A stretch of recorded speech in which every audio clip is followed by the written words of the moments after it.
Block sell.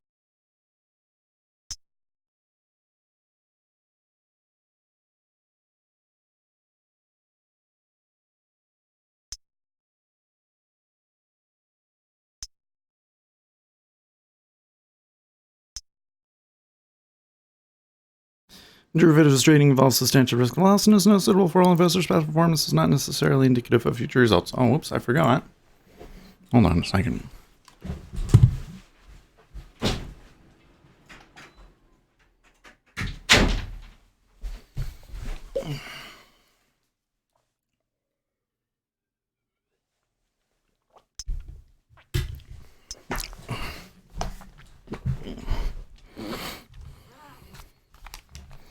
Okay. So, forgot to turn off the fan. I usually turn the fan on to kind of, get some air in here. Lucas, good morning. China to retaliate over 10% tariffs, said G. Well, of course. So, the markets did move up overnight. Well, let's go to the chart. Come on. Snap it easy, Seth. Here's the chart. Here's the E-mini. You can see that the E-mini moved down, but now it is recovering quite heavily. And here in the 10-year, you can see that we're a little bit up. Okay, now I am reading a status from Hu Shixin. The U.S. economy doesn't appear as strong as Trump said. Chinese society has full confidence to fight a prolonged battle with the U.S. trade war, and Hong Kong riots have hit U.S. positive image in China. Chinese society is more united politically and can afford a long-term fight. So, they are, again, saying that they can hold out longer than the United States can. I don't think that that is a very good idea, Hu.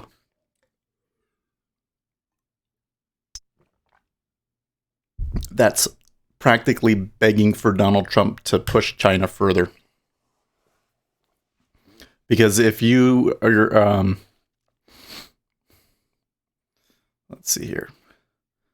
Good morning, Uzi and Algo Lover. He says, if sellers hold this bounce below 28.97, then it could go to 27.89. Otherwise, squeeze. And Izzy says, ready to rock and roll. Okay, well, yeah, so the overnight market has been dominated by this China action. We did just see a reversal there at 19.5. It gave us a signal, but I don't want to trade it because we have so much news. We have so much news about to come out. Hold on. Well, let me pull it up here. So, here in about 7 minutes, we are going to get core retail sales month over month. We are expecting a reading of spot 4%. Philly Fed Manufacturing Index, we are expecting a reading of 10 spot 1 versus a previous reading of 21. And the retail sales month over month, we're looking for a reading of spot 3. We're also getting the Empire State Manufacturing Index, looking for 2 spot 1. Preliminary non-farm productivity, 1 spot 4. Preliminary unit labor costs, 1 spot 7. And unemployment claims at 212K. So we have a ton of data, but that retail sales in particular is a very important number. A very, very important number. Because it's relevant to what we've been seeing in the spreads, right? So if that retail sales number is good, we could see markets snap back a little bit, and we might see the yield curve come back from being inverted. So that's really important because of that. Let's come back over here. Bum, bum, bum, bum, bum, bum, bum, bum. Just last night, Trump was complimenting Xi. But see, the whole thing here is think about it from a trading perspective, okay? If I, if me and my people are strong and we can hold out and we're not having any problems with this trade war, why do I have to tell Donald Trump that? See what I mean? You only say that because it does hurt. And you would prefer that he just gives up now. Right? But if I was Donald Trump, I would be shooting back with like, oh, okay, I guess we're just going to raise on 100% of Chinese goods. We're going to raise tariffs another, whatever percent. See what I mean? Then we'll see what your resolve is. It's kind of like, and then there's the split side of it, which is like, if Donald Trump believes them, then what he says is, oh, so you're saying that I need to be harsher. I need to increase the tariffs even more. Increase the tariffs even more. Watch you devalue your currency even more. See, it's not a good...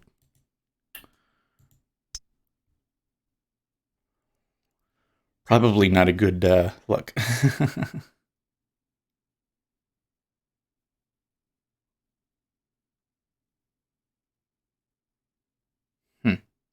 I get dropped frames. I am sorry. And I'm trying to figure out what causes them.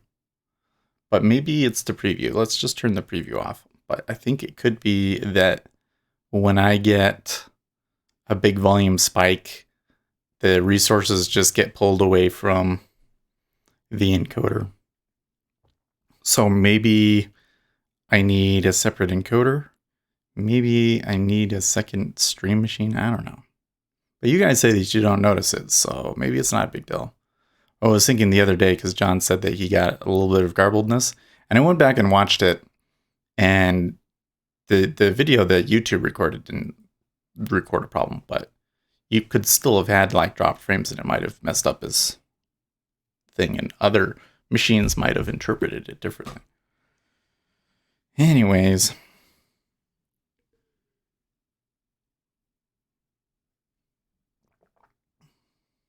No big deal, says Lucas. It just kind of irks me just a little bit. I guess it's not a big deal, but it just kind of gets to me a little bit, that's all. But I probably shouldn't worry about that. Need to get UPS for the network downstairs. I got a really nice one for my computer, and it's great. I've tested it a few times, and it's great. Needed to do that, and then I don't know. I'm honestly thinking, because of what I'm seeing here in cryptocurrencies. By the way, yesterday we were thinking, they're pulling back a little bit, and then they took a deep, deep dive below 10K. And now they're back above 10K. We could still be seeing a meaningful pullback in cryptocurrencies. That last little move down might have just been the last gasp of that particular run. But the thing that concerns me is I'm looking at the currencies, and it seems to me like they might be pushing down. That we may indeed be getting a collapse because the tether's not coming in anymore. And if that's the case, then cryptocurrencies could be moving down for a very, very long time. Can you imagine? We move down, okay? So if we start moving down now through the third and fourth quarters of this year, the next opportunity that you have for them to possibly bottom and turn around isn't until next spring again. And then at that point, you're still going to have these court cases going on, probably. So then you might have to wait even longer. Okay, so I'm watching this now. E-mini, it appears to me that people have been buying in front of the news. That they think that this news is going to be good. That's my take from that action so far.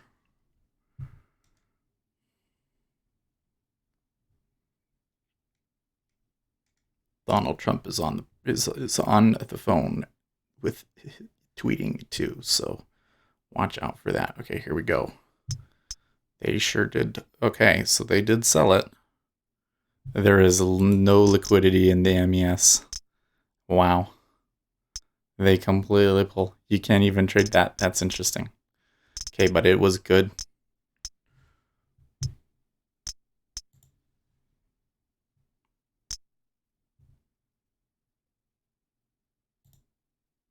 Darn, missed it.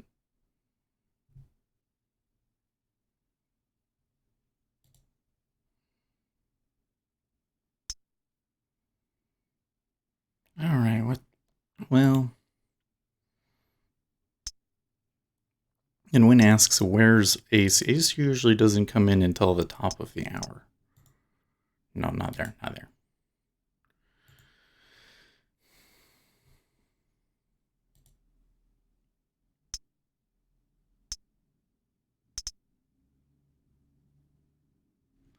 Okay, so I'm getting some of these numbers in now. Core retail sales was 1 versus an expected spot 4%.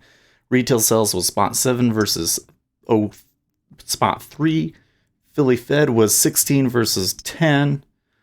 Empire State was 4 spot A versus 2 spot 1. Preliminary non-farm productivity was 2 spot 3 versus 1 spot 4. Labor cost was 2 spot 4 versus 1.7.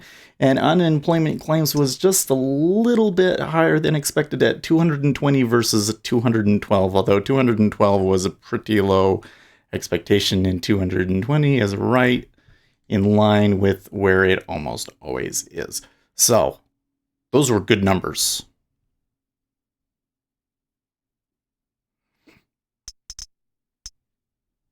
That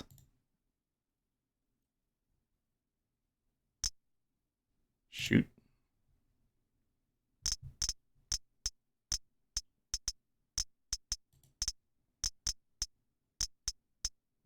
They're fighting him.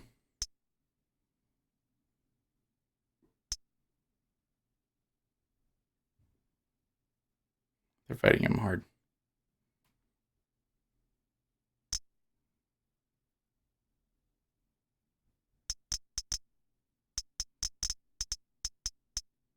Okay, he took the fill. And he's holding it. The other day, they took the fill and then they pushed through him, and it was a disaster for us. But this time, they're holding it. Well, not giving up, huh?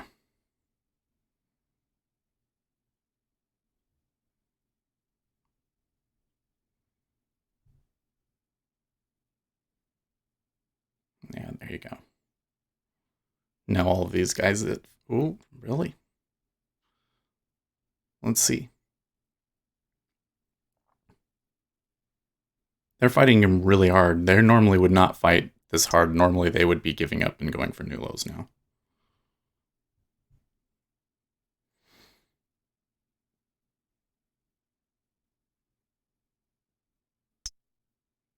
So let's see. You might just need to be patient because they are making...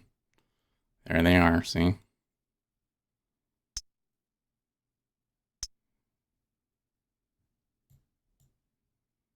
can see a big old order there at 08. Okay. Some volume here at 05.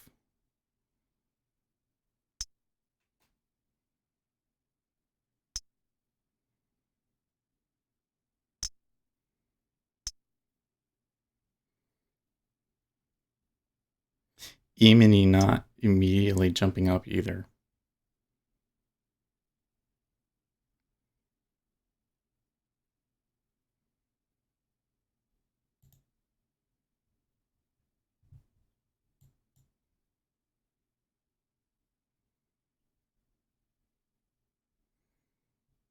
No? Okay.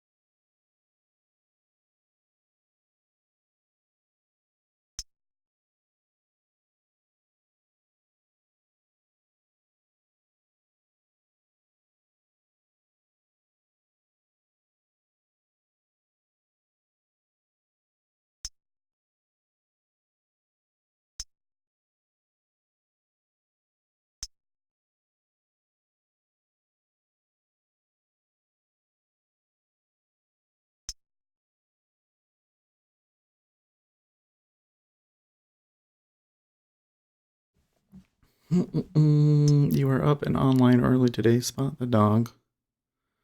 Run, Fido, run. Okay, that really come up.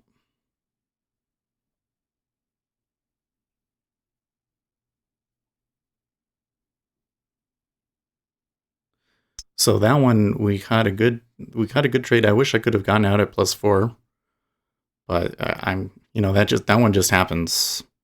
There's not really much you can do about that, and because we took a good signal and our side lost, basically. And in this kind of action, for our side to lose like that is very unusual. I've not seen something like that. I mean, when you get a spoof like that, usually they do move down and you could see buying. But I mean, he took the fill.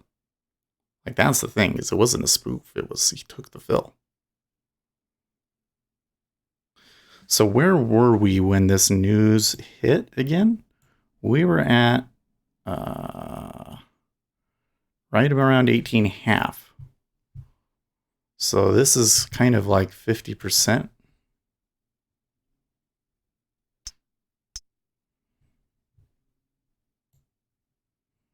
The liquidity has not completely come back into the market yet, which is also interesting.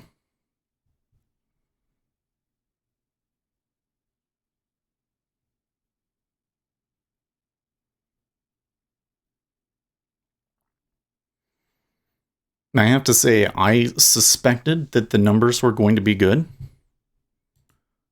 but those were way better than I thought they would be. Those were way better than I thought they would be.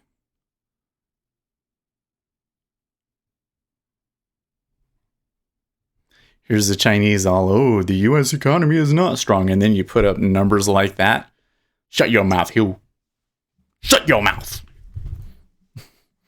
From Zero Hedge, China wants US to meet halfway on trade, reiterating the position Li He communicated to Lighthizer in a call before the G20. Lighthizer then said that wouldn't be possible, according to people briefed on the call, because of the egregiousness of China's past actions.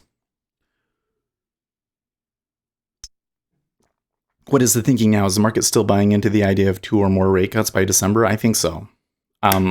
We would have to go and check that, though, Win. So the way that you check that is you go to cmegroup.com, and from their products bar, navigation bar at the top, go to interest rates. And then from there on the right side, you will see a link that says FedWatch. And we got a signal here. I kind of want to take it right there. If I can. I'm probably late. Anyways, you go to FedWatch, and then that will show you what the options traders are pricing in for the different rate cuts, for the different meetings.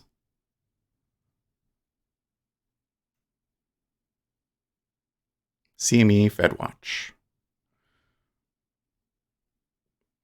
And if you really want to get into it, they have a really long, complicated document about what their methodology is and everything. It's a really good tool, though.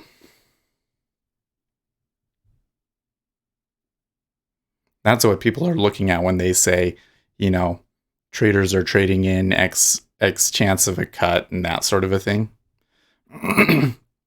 I got hit in a spot that I think I would have really have liked that fill. And maybe have just taken one on that. But see, they're not hitting me at 16.5, and I think when they do, they're going to clear me.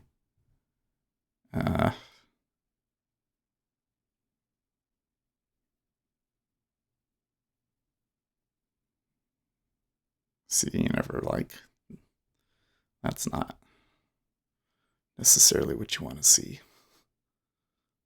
Okay.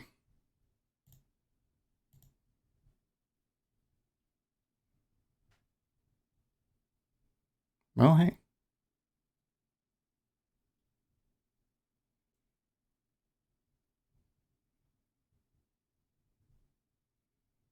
Did not expect that.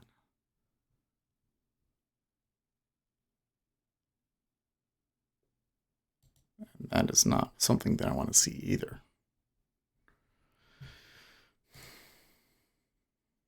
Interesting that I could have gotten more than 3 or 4 on that, but it came back so quickly. There's probably no way that I would have clicked that. Retail sales surge in July thanks to Amazon's Prime Day. Makes sense. Here's the thing. If consumers are doing well, why should banks tighten?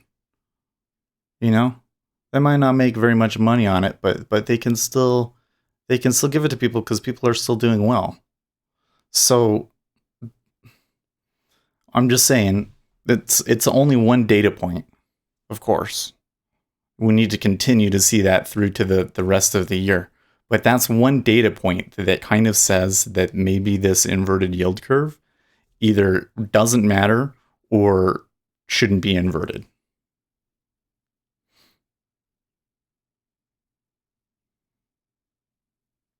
Right now, the data is on the side of the skeptics at this moment in this market.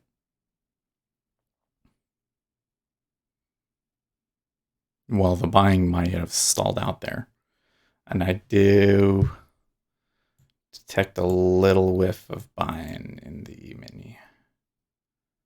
Actually, there was too much of a spike there at that top, though. So I'm going to have to hold off.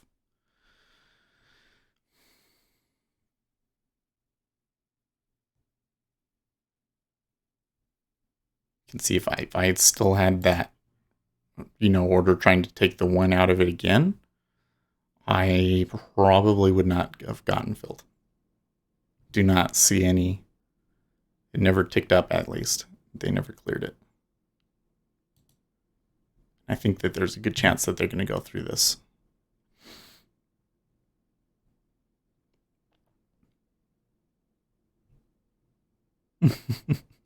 Global Times. Chinese parents are glad their children study in the UK, where the political environment is relatively stable and far away from the China-US trade war and chaos in Hong Kong. That propaganda and Rand Squawk says, "Shh, guys, please nobody tell them about Brexit." Oh man, Gabriel, hey, how's it going? Glad to see you again 2 days in a row, huh? I'm a little bit frustrated by this market right now. Because I would like to be selling it and making 8 ticks, but I missed it. And I had that one trade that gave me 5 ticks, and I really thought that it was going to be good for 8, but nope, it snapped right back against us.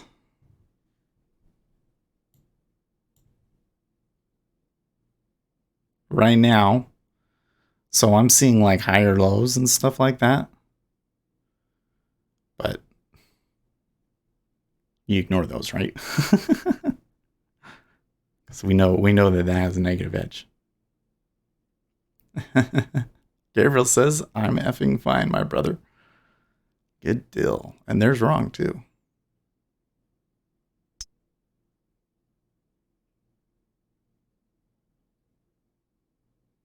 Will everyone please like Speculator, says Stanley. We will forget to ask.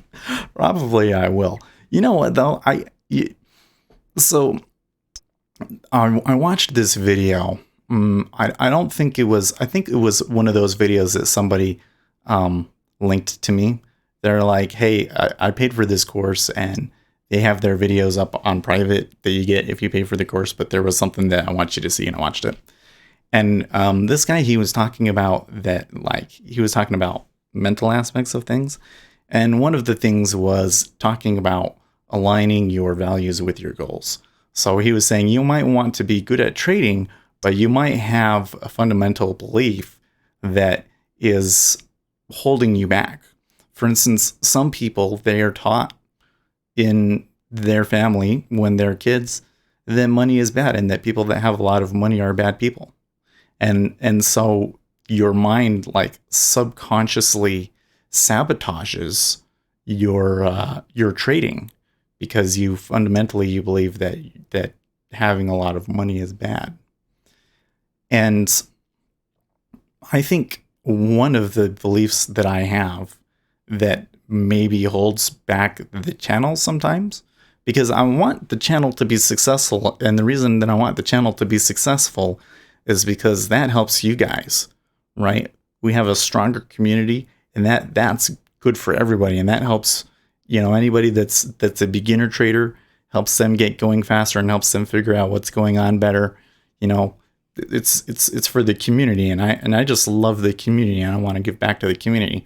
But I kind of feel like that the way that I want to make money is from the trading and not from the channel. And so I wonder if sometimes because of that, I don't necessarily do all of the things that are necessary to get the channel up and going, like reminding people to like the video and to subscribe and hit the bell icon and all those. Most people, you're supposed to do that like right at the beginning of the video, according to like YouTube best practices. I always forget. And then another thing is there's kind of this fear, I think, which is like, well, but what if the channel gets too popular? Then things don't work anymore, because there's there's kind of an underground thing to it. You know what I mean? Like in my mind, this is something that like shouldn't be popular. Like going on Reddit and YouTube yesterday, and everybody's talking about the yield curve. It kind of made me mad. I was like, here, I spend every day, I look at it every day. I put so much effort into trying to predict where this thing is going to go and what it means. And now all of a sudden you got every Yahoo seems to think that they know what's going on. And just the very fact, everybody's like, oh no, there's going to be a recession in a year. It's like, yeah. There's no way there's going to be a recession in a year if all of you know that it's going to happen. No way. I was talking about your channel last night on our online MBTI community. You have quite a few new viewers who are nice and interesting. Oh, well, thank you very much. Oh, I was wondering, I was actually looking that up the other day because you mentioned in one of your comments about Reddit, and so I looked up MBTI on Reddit, but I didn't really see anything. There was people, and they made a lot of funny comments about different types of personalities, but I didn't see necessarily like a community of people that were talking about it or anything like that. It was just kind of random people. An exclusive club where the bulls and bears play and a ferret roams and the birds learn to speak. Yeah, so here's the thing with the birds. They're sun conures, okay? Sun conures are very loud and annoying. We've established this already, right? But that screech that they make, that is their sound. They cannot make any other sound. So they can talk, but the talking comes out as that screech, So they'll say hello bird, but it sounds like a wah, wah, wah, wah, wah, Doesn't quite. It's not like most parrots, They're not very good talkers. They can, if you teach them when they're really, really young, they can learn to speak more clearly, but I clearly didn't know how to teach them to do it, so they don't really speak. They will say stuff though. They'll say hello. Sometimes Jerry will say his name, and sometimes he'll say I love you, but that's about it. And they also make a lot of chatter that seems to me to be just them trying to mimic human speech, but not actually any words. It's just sort of a thing when they're happy. I used to have parakeets. They're 16.5. See that? I used to have parakeets, and I stopped getting them because American budgies are just so inbred. They just keep dying. They kept getting cancer. I don't live long enough, and it was always hard on us whenever one of them speaks, or whenever one of them dies. But I tell you what, budgies can talk. Holy crap. And the thing that's so funny about budgies is that they'll be chatterboxes and you'll never know it because they make like they speak really really quickly and they'll just be and if you like put them up next to a microphone and then play it slowly, you'll be like, oh my gosh, there are all of these human words in them. Like the bird with the most confirmed words was a parakeet.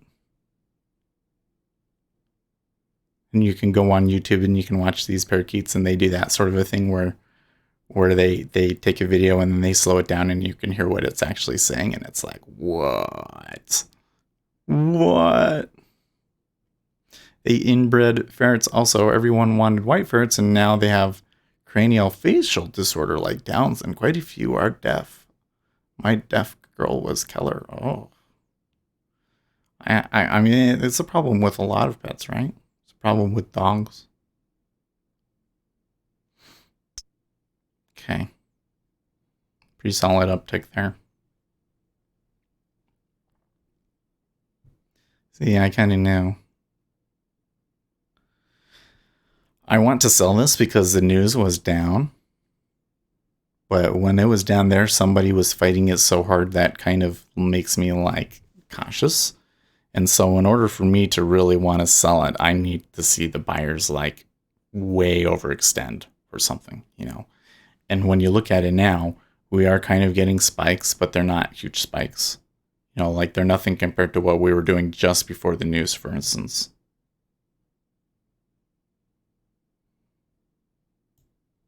Philly Empire Fed B expectations confirming economic rebound, says Zero Edge. And Janet Yellen says odds have clearly risen of the U.S. entering a recession. Probably. The question, though, is, has it moved from not very likely to more likely than not, or is it still not very likely?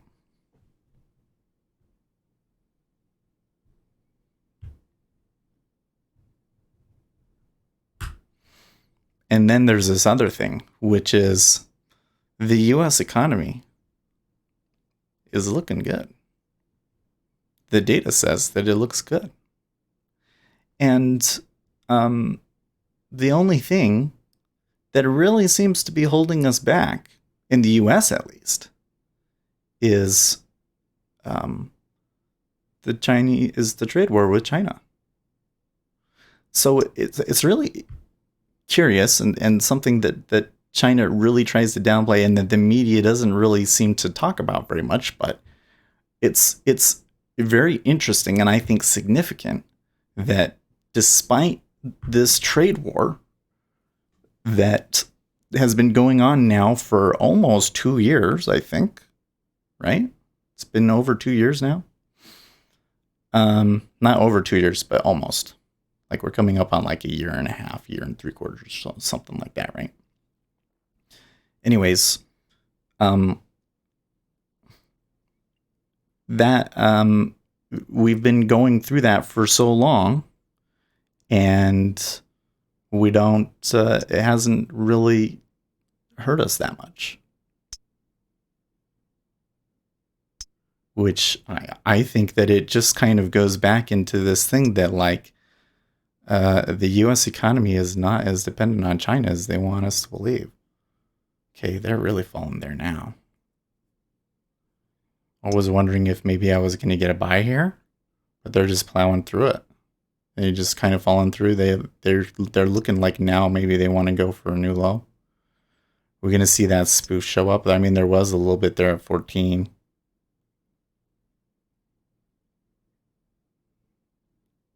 Reports to do today: industrial production and capacity, selected interest rates. Those are I don't actually see those on. Oh no, wait, yeah, I see the ones at 7:15. Capacity utilization rate is one that I don't normally see affect markets significantly. Plus 7:15 news is always kind of. Now the NAHB housing market index, is probably one to watch too. Okay.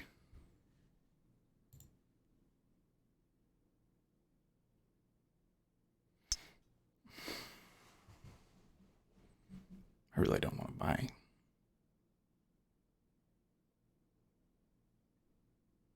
Yeah.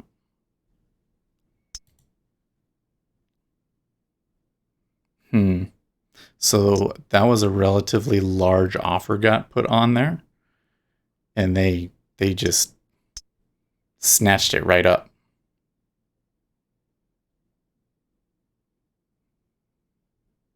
Look at that.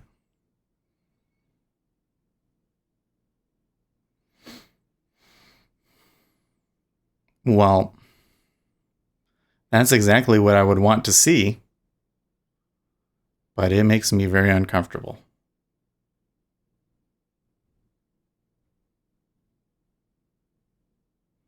12 going offer again.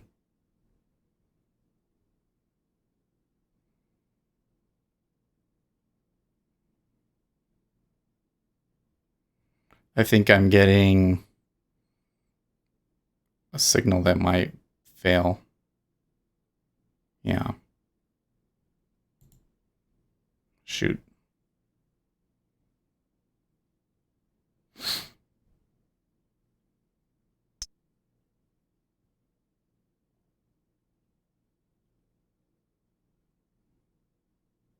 Now I'm getting a new signal. I guess it wasn't actually really a signal, was it? It wasn't quite high enough. It was high relatively speaking, but it wasn't high.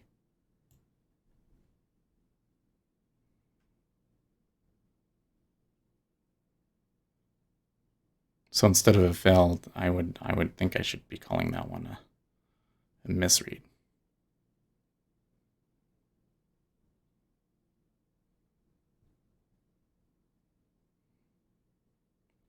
Well, where did I buy it at? 12.5? I don't know, man.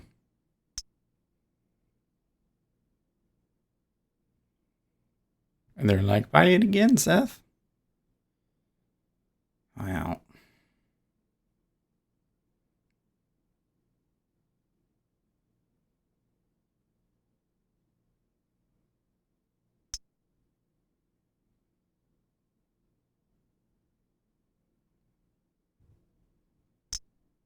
something happened.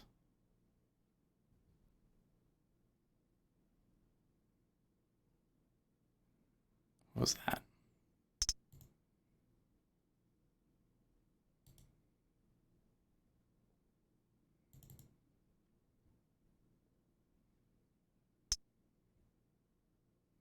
Peter Schiff, the world will drown in an ocean of inflation. Gold is going ballistic.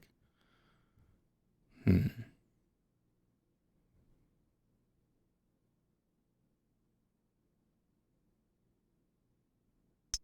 Hmm.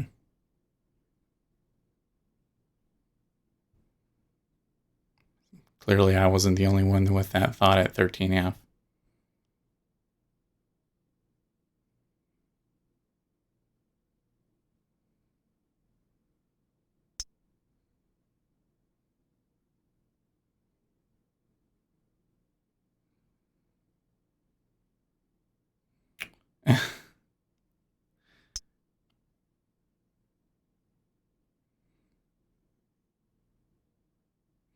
I saw a new variation on the whole socialism thing, but I don't remember what the joke was. I'd have to look it up again. But it was a more recently relevant one, and I thought it was pretty funny. It was something like, you have a cow and the Democrats constantly investigate what you're doing with your cows. Hmm. See that bid at 13.5? It's a little insistent.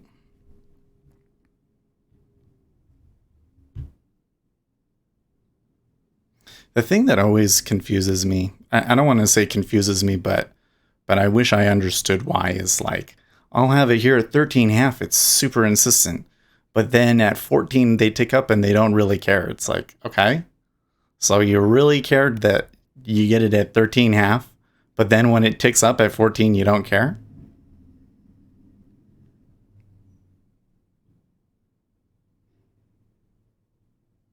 See, like that. Like, okay, you're willing to put 1,900 at 13.5, but now at 14, maybe 50, 100, and they wait for everybody else to do it.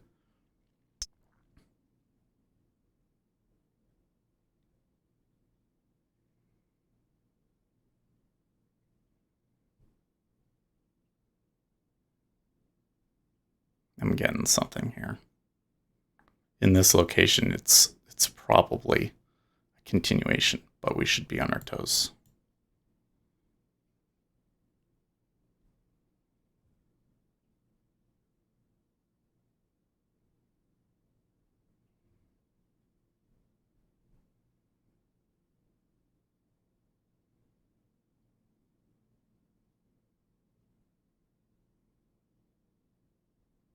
Okay, that shouldn't be happening. Guess not.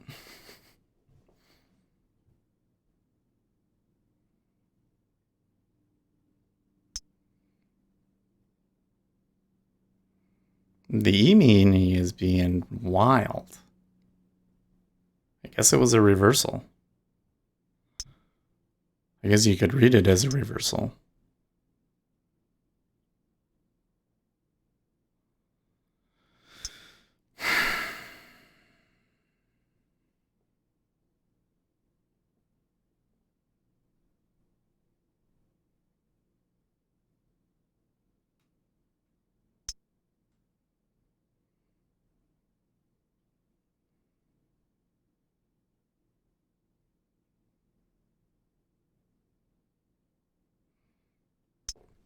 This is an interesting market.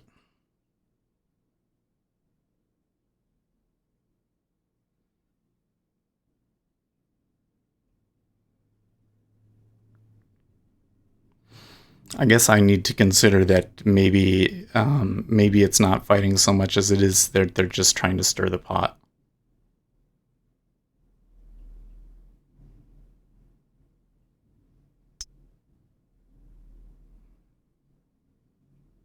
Because you're starting to get those moves where, like they just came up like 6 ticks there on maybe 1,000 volume brought it there, What's causing that? How do you explain that one?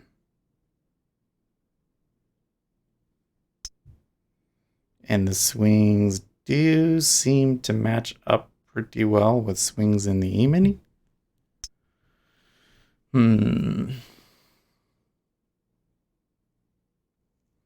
Winston Win. I don't even know how we're supposed to say Win's full name. Winstan's mom. Or is that somebody's actual name? Stan Win. Along with stocks and other risky assets, U.S. crude oil futures fell Wednesday, noticing that they're notching their third decline of at least 3% so far this month. Just not a good sign of confidence, is it? Steph is what she says.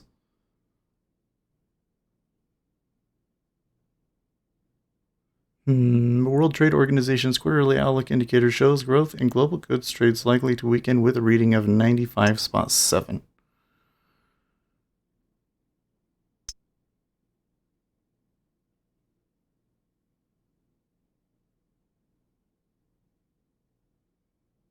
Oh. A Winston is a bishop's ring.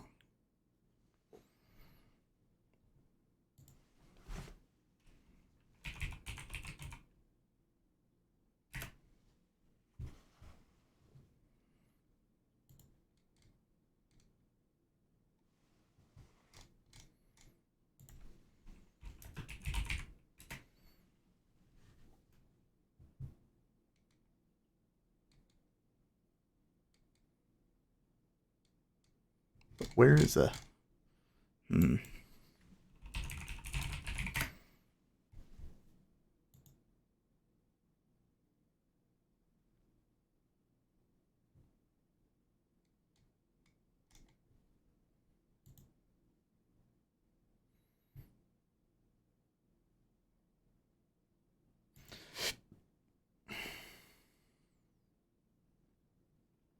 Mm-hmm.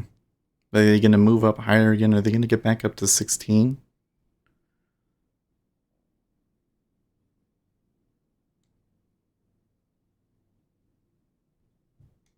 See. I'm trying to find a pronunciation guide here, but I'm not finding one.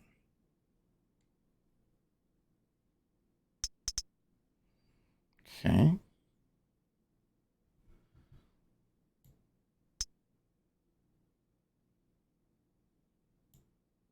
Some offers pulled there.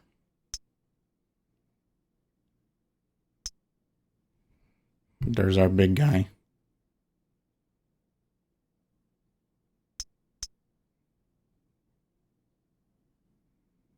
See, he made his move. They hit him. He hit back.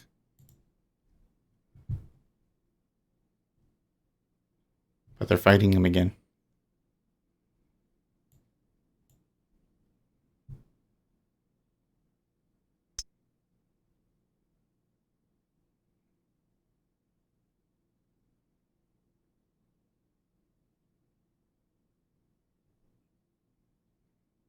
Hmm.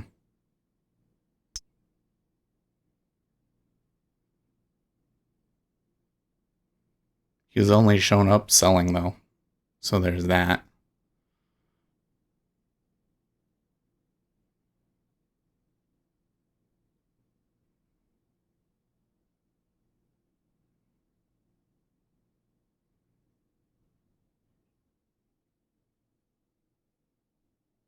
Yeah, ICE is at 12.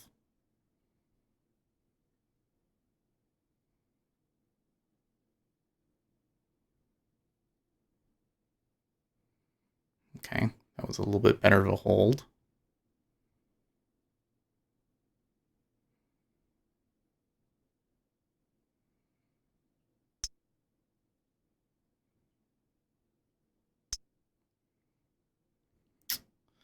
Well, they've eaten through more volume to get even just those 2 ticks. And then see how easy it is for them to tick it up.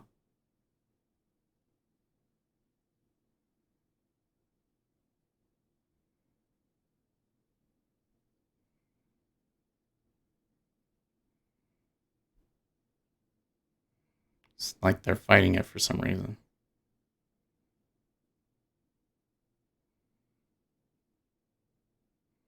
The 5-year certainly doesn't seem like it wants to be pushed down.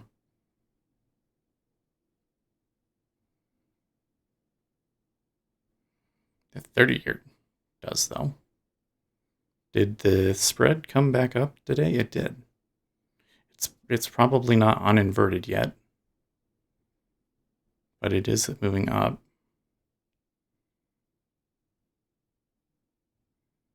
Hmm.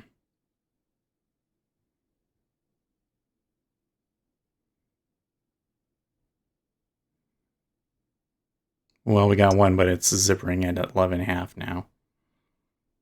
Oh, there you go. 11.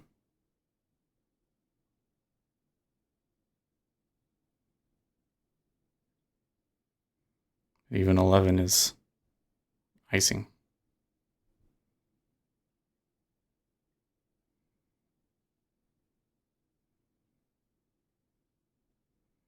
Jeez.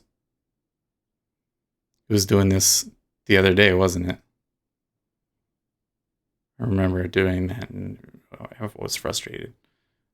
And that one where I was really frustrated on it, it did eventually move down. But okay, that time they pulled and it didn't do anything.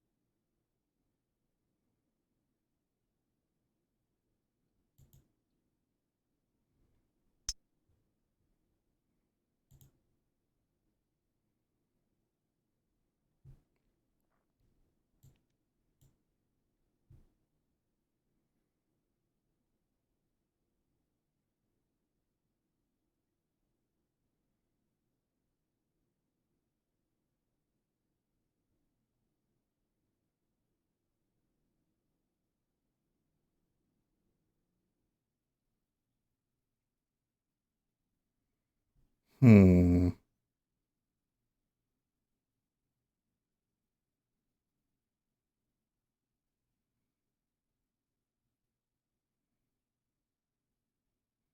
You should be careful. The cumulative delta through this area is actually relatively flat. 5-year does look pointed up. I didn't actually get a thing there.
So that right there is exactly why I was only going for 2. 5 hit it.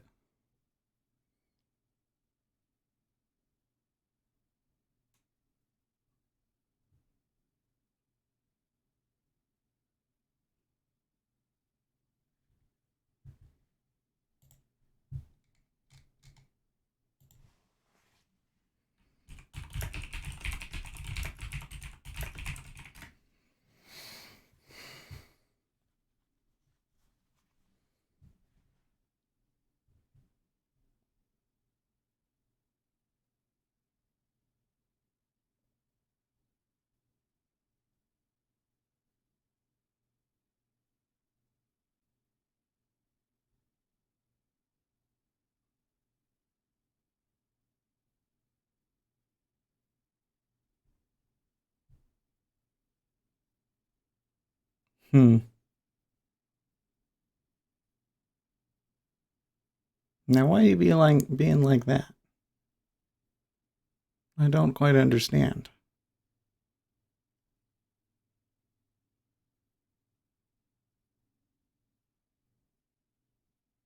Like it'll tick up.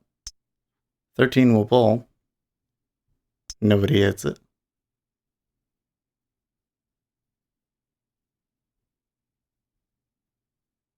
Iceberg at 12.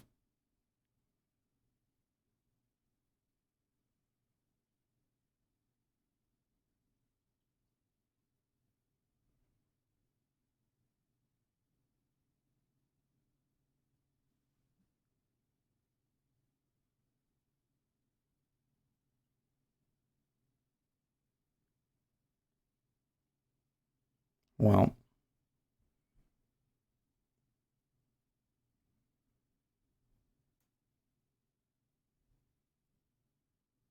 it pulls for sure. They're not flipping. Well, there they flipped. See, they don't. It doesn't hit it. Not yet, at least. A non-PC joke. Oh, you better not get me banned from YouTube there. Okay, good grief. Stop run.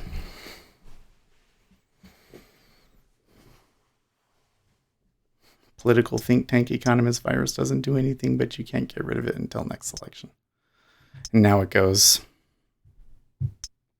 Well, that's fine.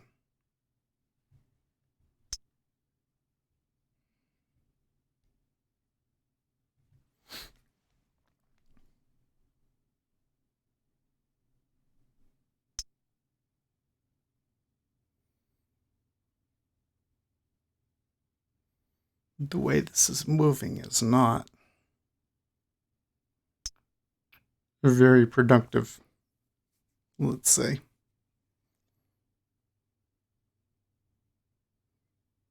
probably need to just sit on our hands until the mini starts. Surprised we haven't seen Ace yet. Wondering if he would have given us a short there. 28.58.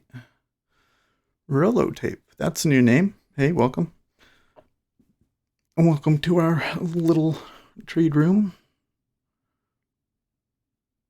Can we even call it a trade room? I don't like to call it a trade room because that kind of implies that people pay to be here, which is nonsense. Never pay. Never pay for a trade room, guys.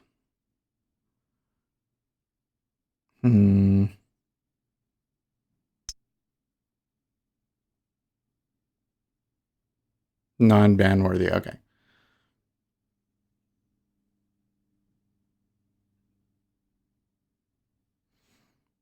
Eric took a warning on his channel for calling someone out who was bullying. That buys him a 90-day mark on his record, but just a warning.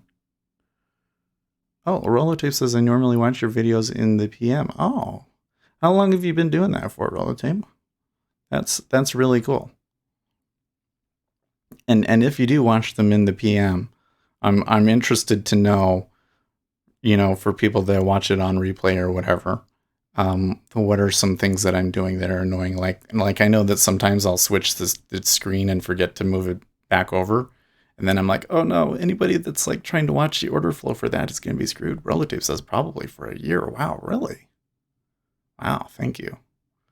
That's interesting because I know I watch the analytics a little bit obsessively.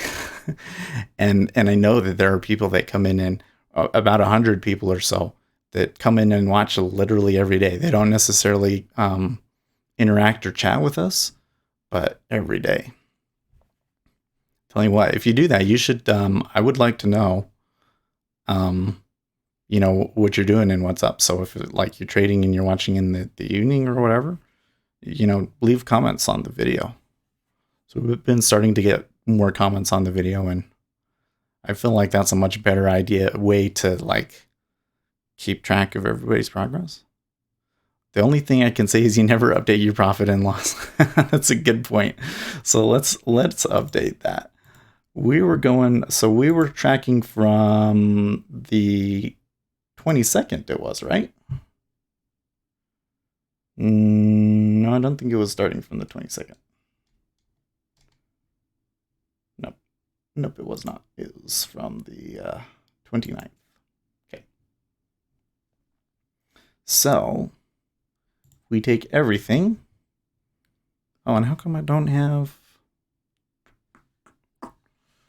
the link? Oh, it's gone. That's why.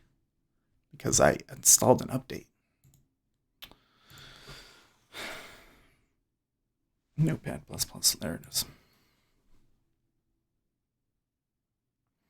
Other than that, I enjoy watching other people live trade, like some like watching football. Oh, there you go. Okay. That's cool. That's cool too. So what did I say? 8/17/50.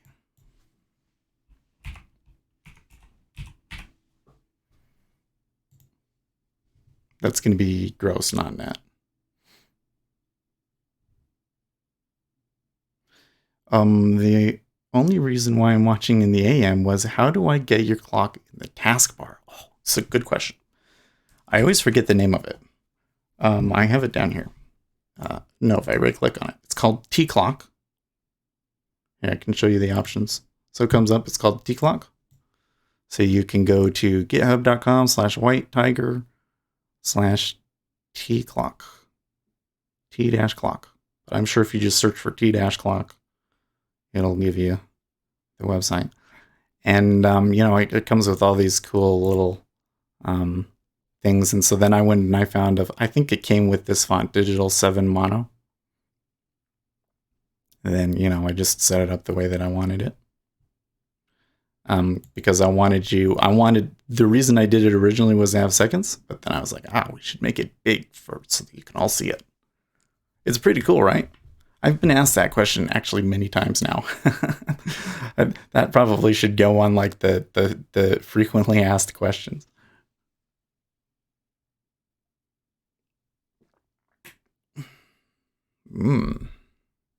Something happened. What is this?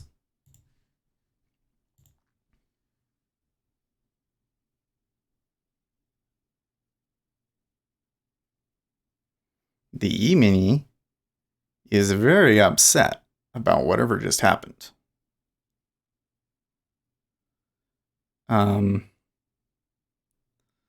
of the guys in the E micro just pulled. That's interesting. Some more data came out right there at 721. Okay, let's see what he got.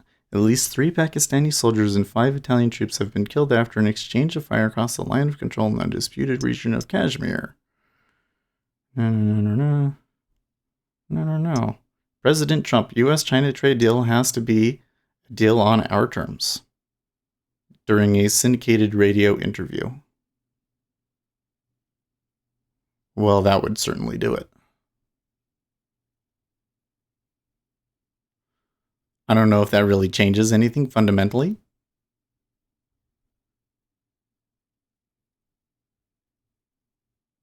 Which is to say, I don't know if I can take that for a continuation.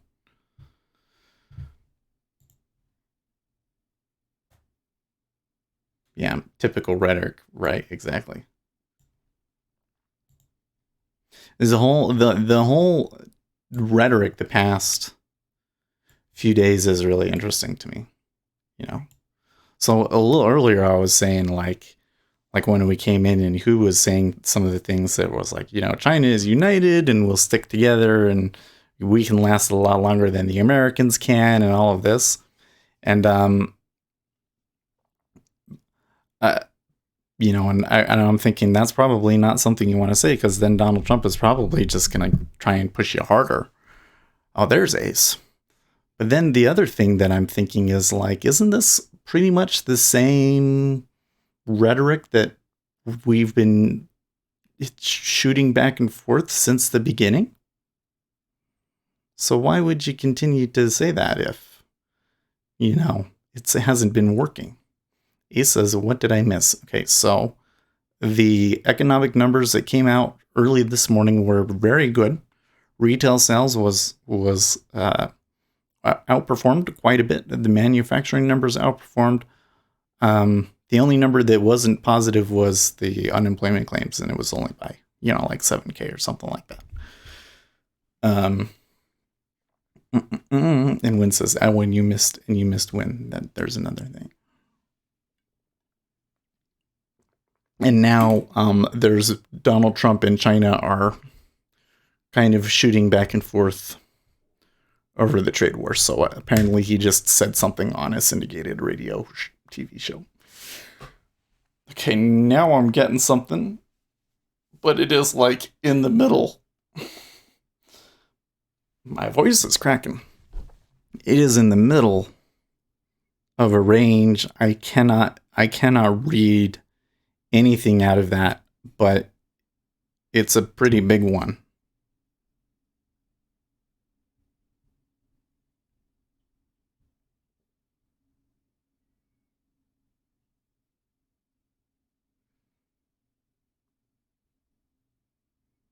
E-mini came down there to the bottom. I didn't see any buying on it. So they could maybe go lower. I think that this is a buy.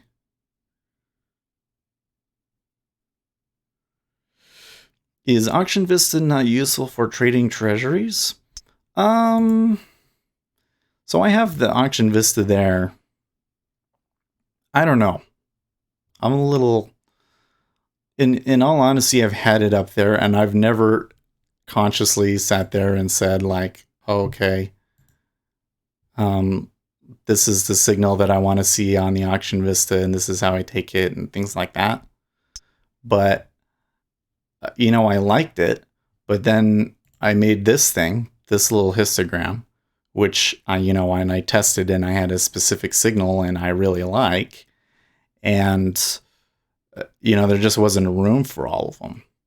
If I had a way for me to have all of them on there, I would probably do it just because I think it's cool and I think people like to see them. You know what I mean? But yeah, I don't know. My take so far has kind of been, yeah, that Action Vista doesn't appear to me to be as useful for treasuries. I'd say it's pretty useful in the E-mini, just because I don't think anything shows movement in the E-mini and cumulative delta as well as that Vista chart.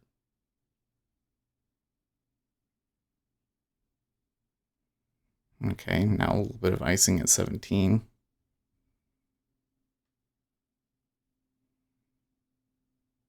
And we're still getting, even as we're a tick higher, we're still getting spikes. And the E-mini is starting to fall.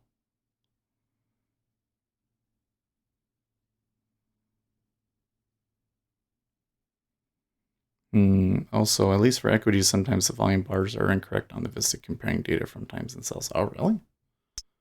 Well, that's interesting. Okay, they did move higher. So I read that one right. Yeah, somebody pointed something out to me the other day that I think is kind of might be causing a little bit of a paradigm shift in my mind, but they said, volume is important because you need volume to move price. But you got to remember that we're in a derivatives market. And so volume is not necessarily the key driver that's going on here, right? It's the thing they were deriving from that's really the key driver. And so that's why you can get something like, a currency comes in and that's a driver. It can move us several ticks.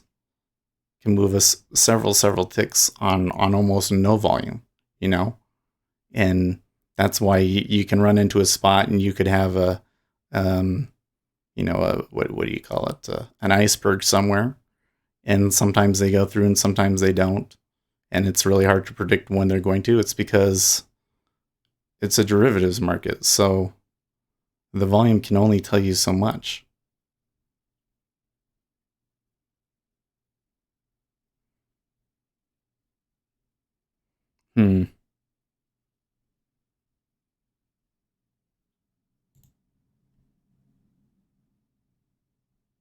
Of course, as soon as I put in an order, they don't hit back.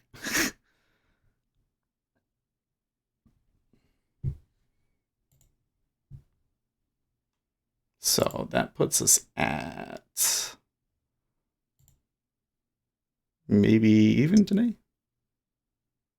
No, it actually puts me up 3. Okay, cool.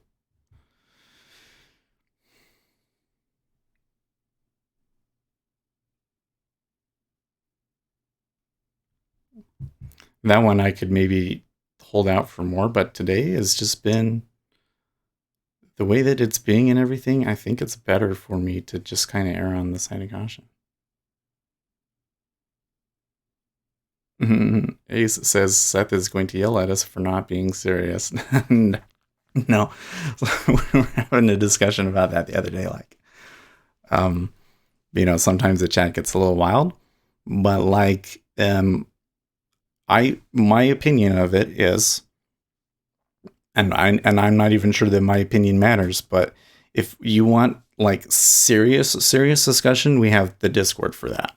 Because Discord is like, some of the people on Discord are people that support the channel and everything, but that's too much of a distraction for them, But the Discord is like focused. You only post about that particular instrument, and that's it.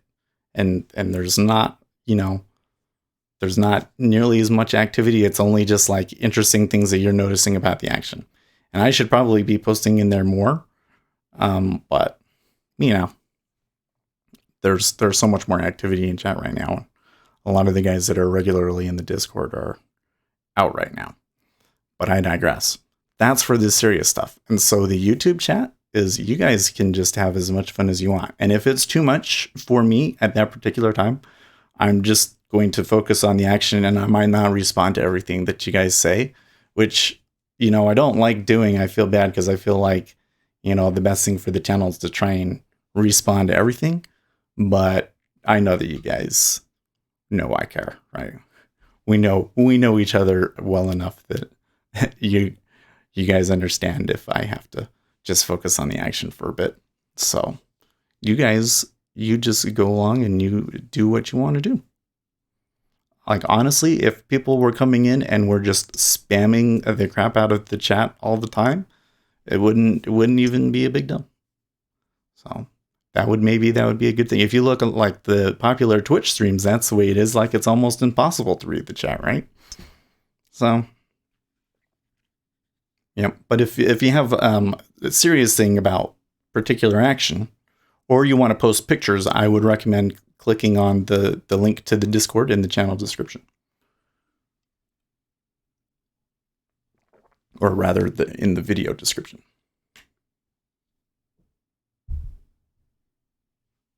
Mm-hmm. You don't get to be female at my age and not know when to let the men talk, says Win.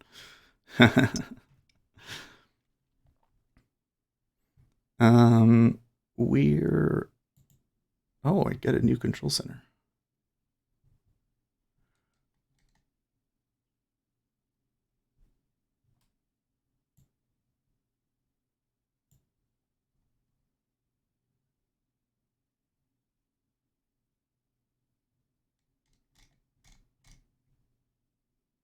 This might do some weird stuff to the light. Let's see. He says, unfortunately, the barn was full of soft, cushy, fresh hay, and you just got kerfuffled.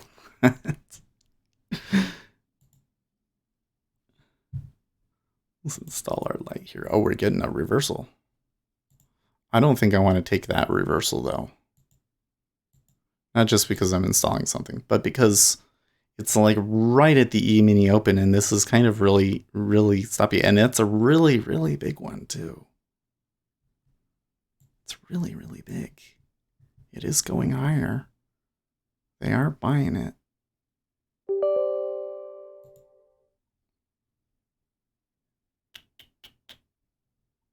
Okay.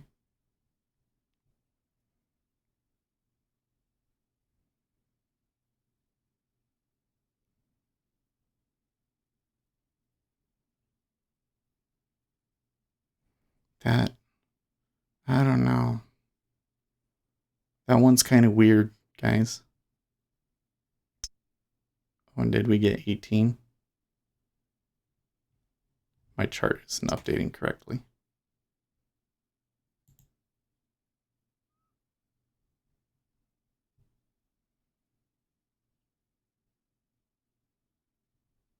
There we go.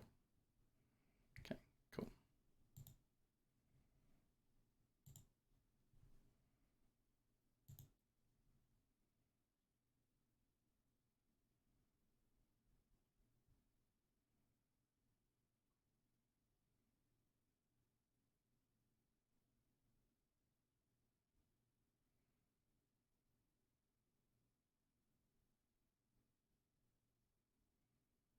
Oh, what's with this?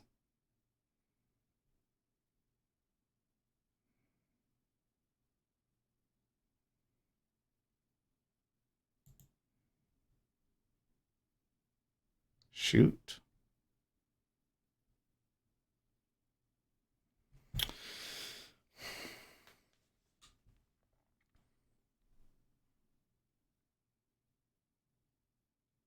I said like, oh, I don't know, and then it started moving up, and then it started moving around all crazy again. There we go. That is,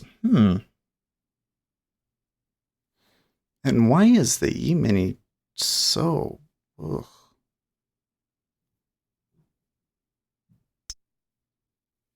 See, there it is now.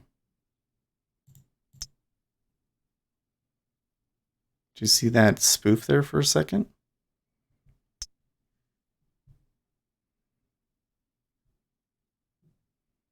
I don't know if I'm catching that in the right spot.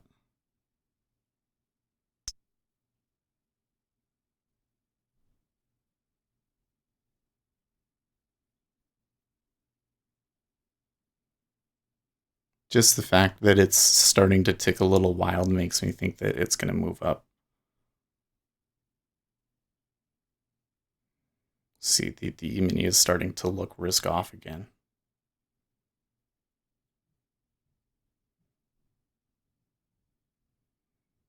Well, it didn't go that time. I think we're in a bad spot.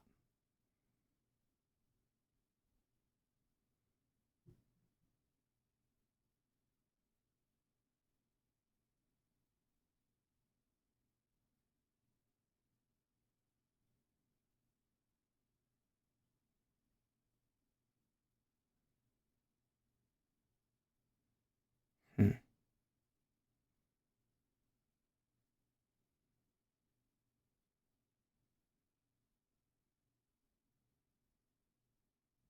Wow.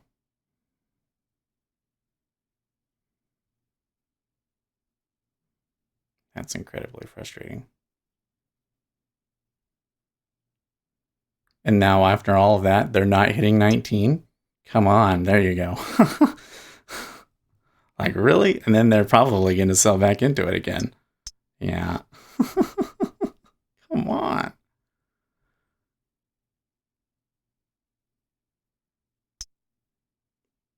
They're selling it. All right.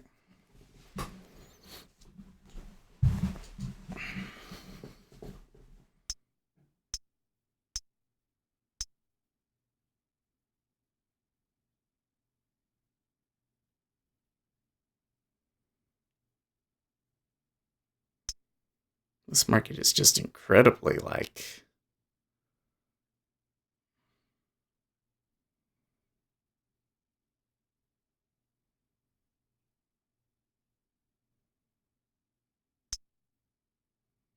Strong uptick. Nobody hitting 20. Is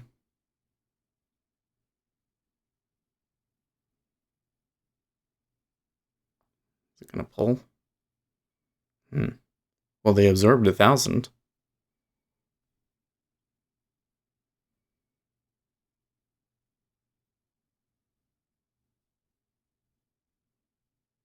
Just reset my 5-year too. I'm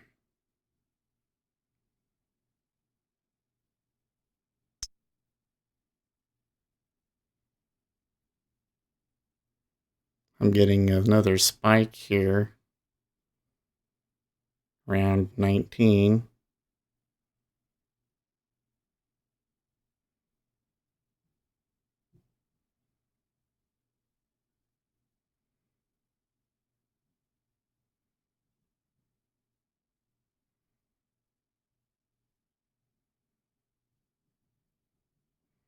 You're getting a lot of action indicative of trend, but it not necessarily just straight up going.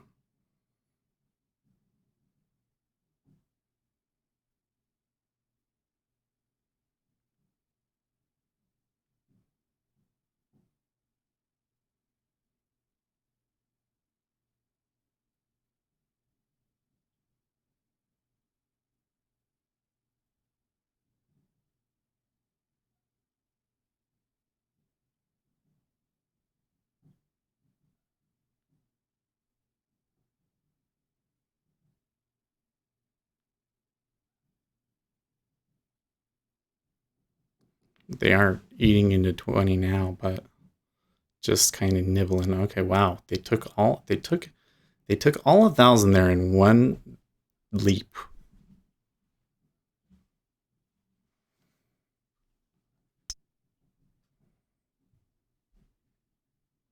I'm getting Bitcoin back below 10K. Is 3 billion China Ponzi allegedly dumps crypto? Wow. Where is that? Just barely back below 10K. Doesn't look like there was actually any significantly new action today yet. The E-mini's still going. I probably should have tried to take a short in the E-mini, but oh well.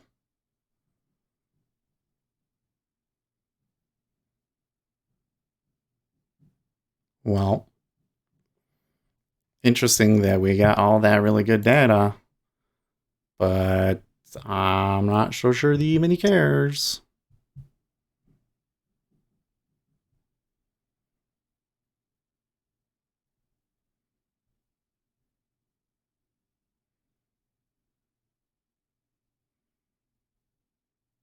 China injected 2.4 billion in stimulus into the Hong Kong economy, according to Bloomberg. Just recent, when that would be a big, that would be an important factor on that one, is when.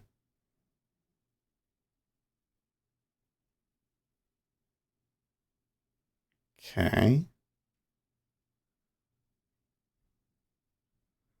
They're still kind of meandering around like they're just kind of churning the pot and that they're not done going higher, but they're being driven by ES for sure.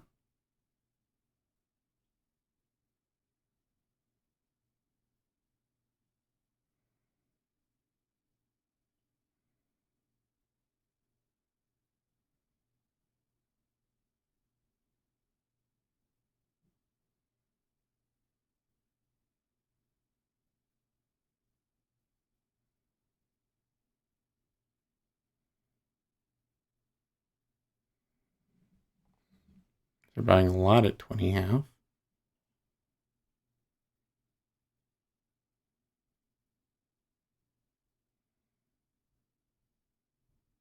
They cleared 21 easily.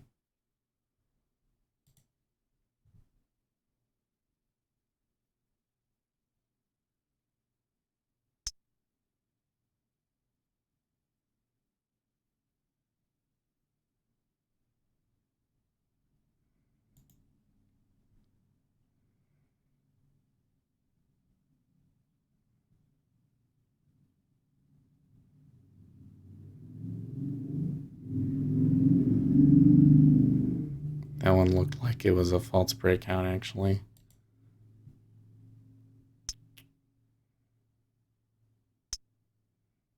Okay. Whoa.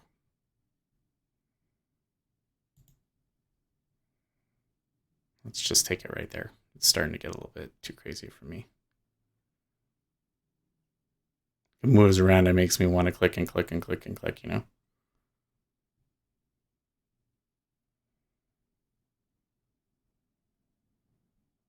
Could maybe try like buy, sell, buy, sell, buy, sell.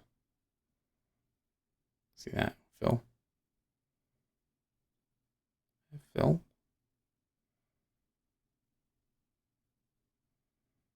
Okay. Then you would be unhappy about that one.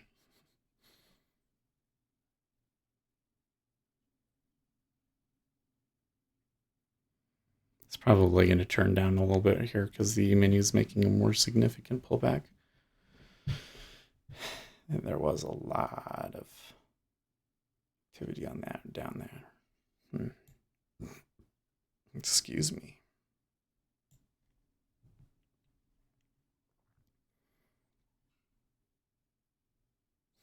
He says, I've been to pretty much nowhere, kind of sad South America a bit. I think, well, I mean, obviously, I don't know if now is the best time to travel to China or not. You know, you get a really good exchange rate, but probably people in China not be too happy to see you, right? And I wouldn't be surprised to see here in the coming months if China doesn't start whipping people up against Westerners. Not even kidding. So, but I would really want to go to China. I want to go and see the Heaven's Gate. You know what I'm talking about? It's like this giant hole in the side of a mountain, and they have this ginormous staircase that goes up to it, and a guy sponsored by Red Bull, you know, got in one of those little jumpsuit things and flew through it. Oh, that would be so scary. Because if you missed it, they're still pushing higher, you know, I could have held that. But it was ticking a lot and it was like near my target, so I was a little afraid. Heaven's Gate, a really bad movie. It was a movie? It was a really bad cult. That was. No, I bet you've seen it, pictures of it before. I forget what the real name of it is. Tianmen Mountains, I think.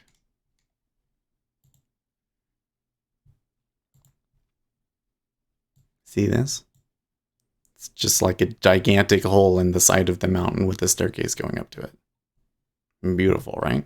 I want to go there.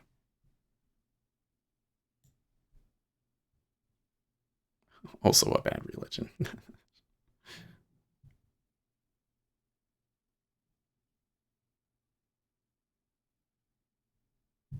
So I got 18.5. Took it off, I guess, at 21.5, huh?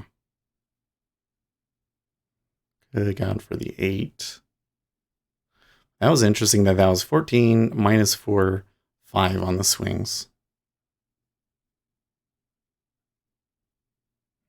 So it is getting volatile. I probably could have gotten 22.5 though. If I was paying more attention to which spots were holding and stuff.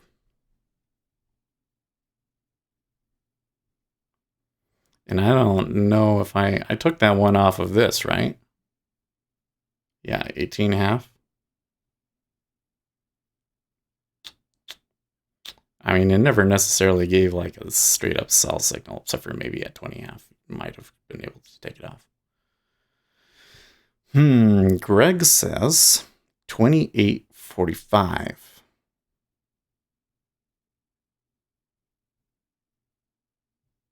Trump, economy phenomenal despite a couple of bad days.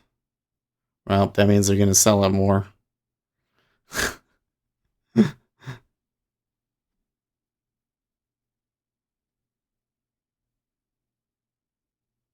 Philadelphia shooter. I missed this tweet from Donald Trump. The Philadelphia shooter should never have been allowed to be on the streets. He had a long and very dangerous criminal record. Looked like he was having a good time after his capture, and after winning so many police, long sentence must get much tougher on street crime.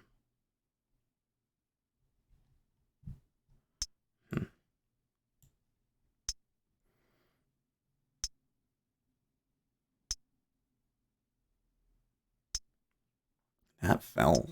See, that was what I was worried about.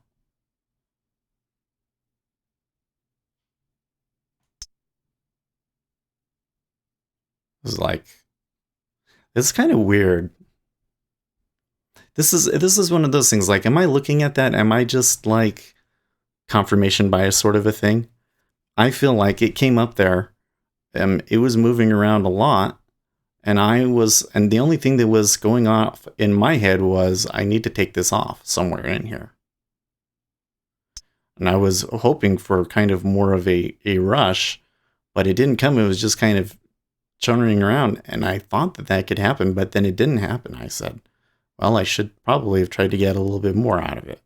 22.5, and then maybe it goes even further, and then once I'm convinced of that, the thing that I was worried about that I got out for did happen. Now, interesting that now that they're coming back down here, that they're not,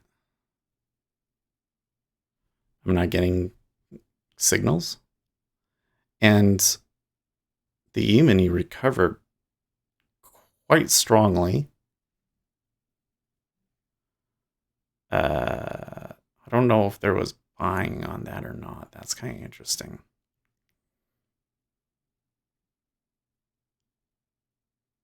Did you take a trade today, Ace? Did you catch any of those? So I was thinking, sometimes I take the 845 trade, right? But would that have been a buy? I think that if I had taken one at 845, I might have gone the wrong way. Win says, why are you not living on a dairy farm now? That sounds like a nice lifestyle minus the poo.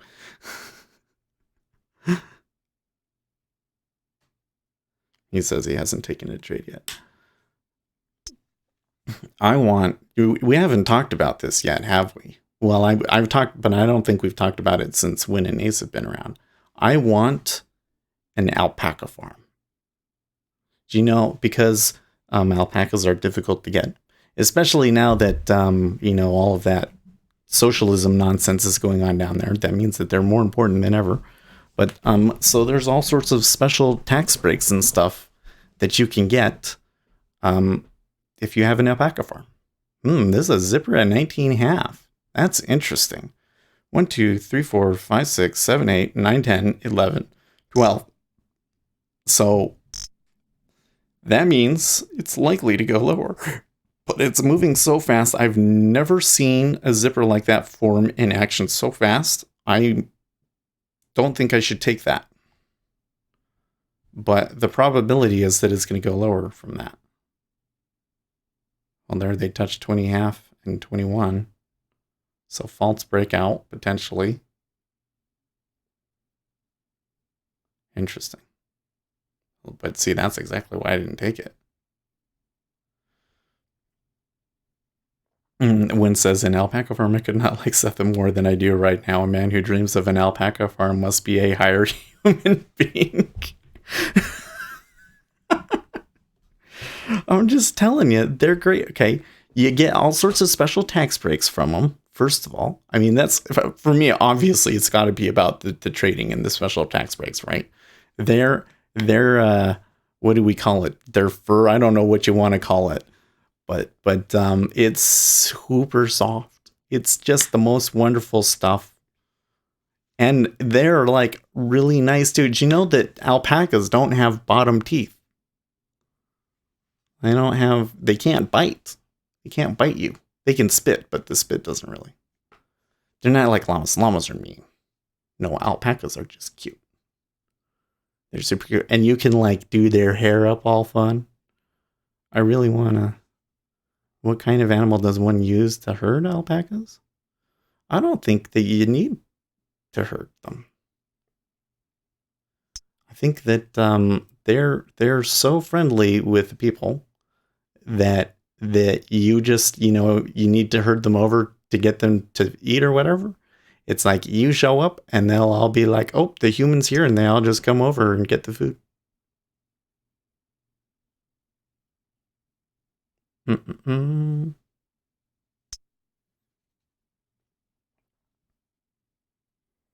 He says, shotgun? This seems just a little bit too wild to be trading, huh? The open was at 28, 48, 25. They sold it. Now we're back up here. Are they going to have a buy? But then we think about the treasuries. Remember, where were we at the news? We were at about 18, right? Yeah. So we're right about where we were when the news hit, if not a little bit higher.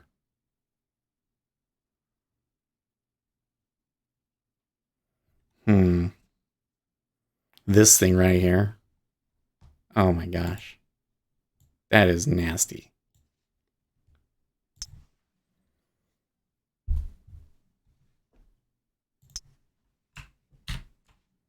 Just that alone makes me not want to trade.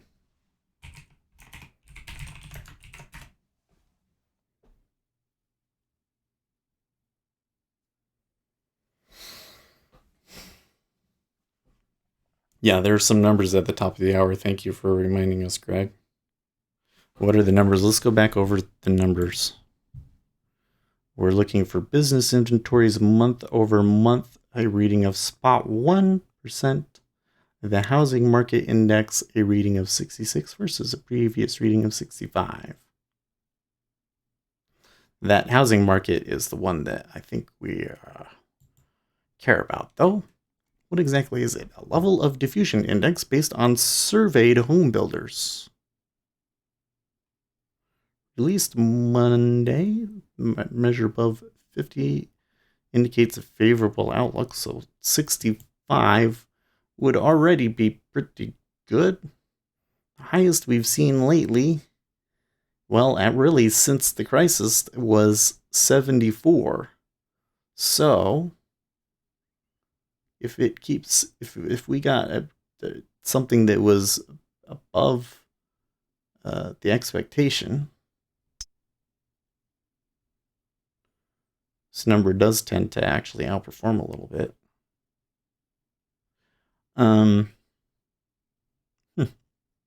but not by much. So this is a number where even if it was like 67, it might be enough to move things a little bit. That market action though is gross. That is, you don't want to trade when you see that, guys. That right there, don't touch it. Don't touch it.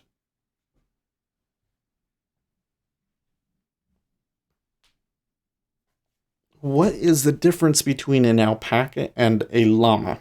Well, so llamas are a little bit bigger. Um, Llamas are a little bit more like camels and are maybe can be a little bit mean. Well, not mean, but I mean they'll spit on you, all right? And they don't have the soft fur, but mostly they're just bigger. So the reason why the alpaca thing came up is because when we were looking for a house, there was one house that we were looking at quite seriously, that I really liked, and that house had a gigantic yard. And in the very back of it, they had like a little corral. And I think at one point they had a cow in it.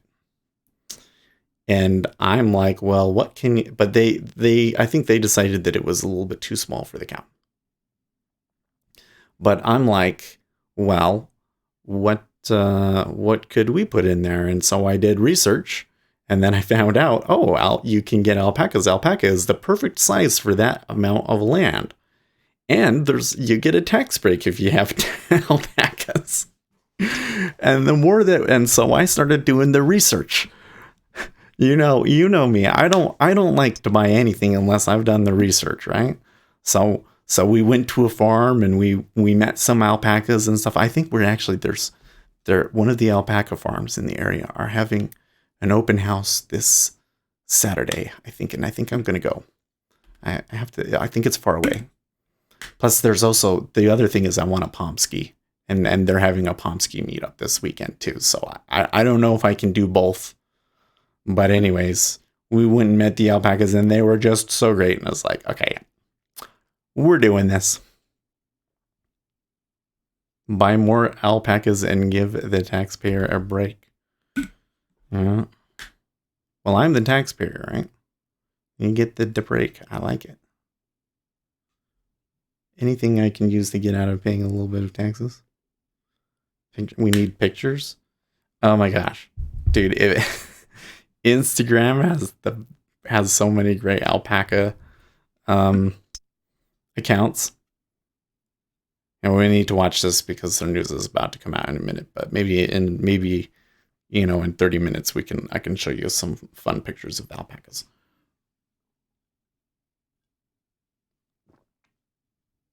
Because you can do their hair up all nice, right? Like almost like a poodle. Moon says North Korea and the U.S. at most critical juncture in denuclearization process. Well, that's news because I had no clue that anything was going on there. When says I'm going to be very quiet now. No, so what were you saying? You're saying make sure to like it because Seth needs birdseed. Well, I don't need to buy birdseed. But with if we can get some more visitors to the channel, then there are a lot of cool things that we could do, right? I have ideas. So one thing is I would like to get a little website that could show us some stuff, that would be nice. Another thing is I want to make like a little marquee scroll. I've actually been doing some programming work on that this week, but having a hard time getting it to do what I want because the Twitter API does not give me what I want. But I want like a little light board behind me, and I could make it so that like if you make a donation comment or something, it'll display on that panel. I think that would be cool. Make a website for the cryptocurrency stuff. Those are the sorts of things that we want to do with it. And, it'd be nice to put some money into a trading account too. I don't know if I want to trade with that money or not. I do think that I'm going to take because I did get, I do have the Patreon stuff. I think I might put some of that in so that we can trade in September. Well, trade more in September, that is. Well, they're moving down now. Okay, there was the news. Inventories was 0 versus an estimated 0. And the housing index was 66 versus an expected 65. So my thing was actually expecting 66. So does that mean that news doesn't matter?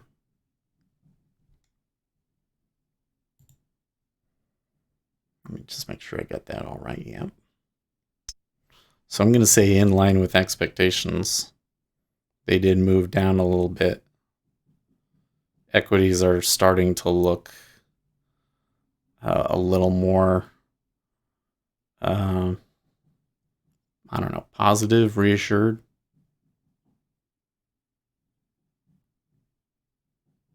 Yep, live stream channels in our MBTI community have super chats. Someone asks a question about personality or psychology and posts a dollar amount to have their question asked.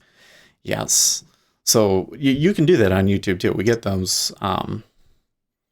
We have some crypto guys that will come in every once in a while and leave us with a comment and give us a tip, because the stuff that we've been saying about crypto has been really, really useful to some people, and so they've come back in and thanked us for it. By the way, has it moved?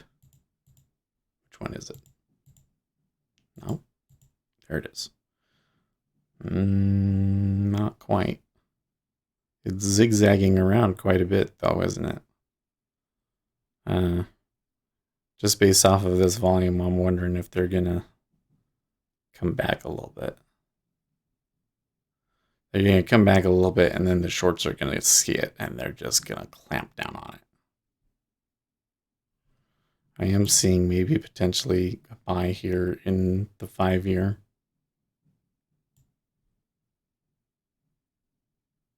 Oh, Bromide says the YouTube channel has the wrong date. You are correct, sir. Let me fix that. I am just not on top of things today. It is the 15th. Did I not change it yesterday too? Does that mean yesterday's video has the wrong date?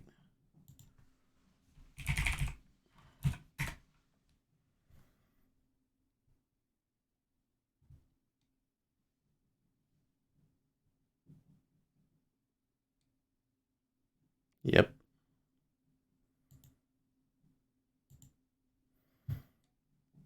So now I need to go in and edit this video because it was on the 14th.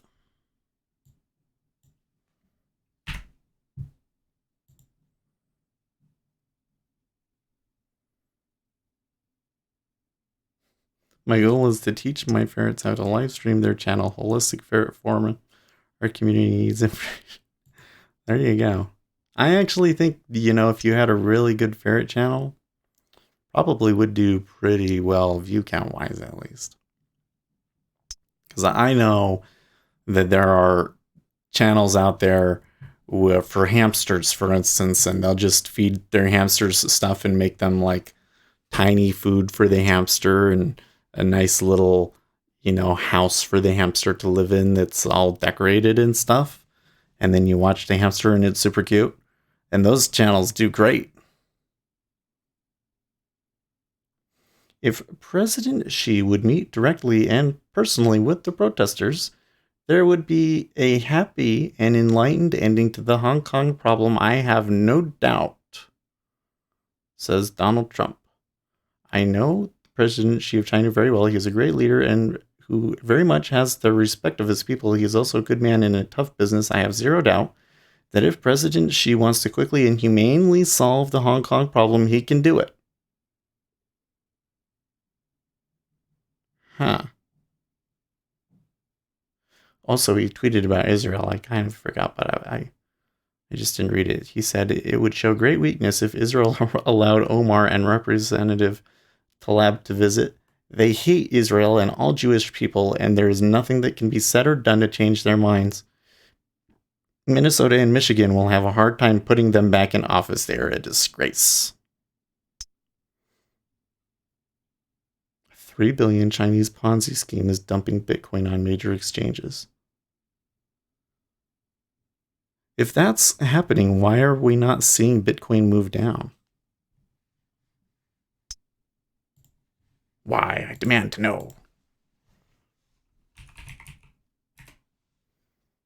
Is it not affecting the futures for some reason? I don't know.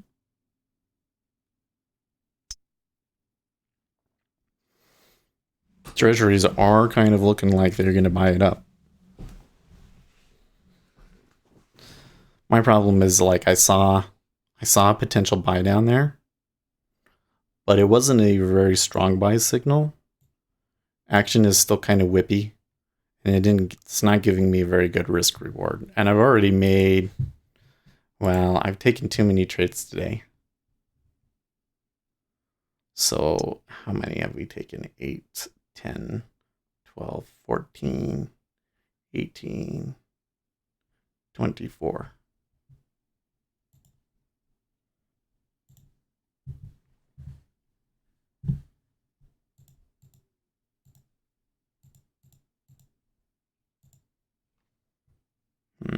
Yeah, we didn't. In the end, when you add the commissions in, we didn't make very much.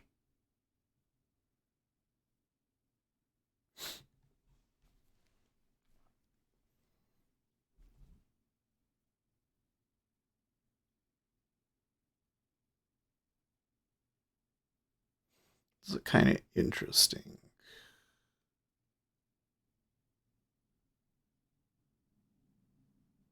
Oh, you know what?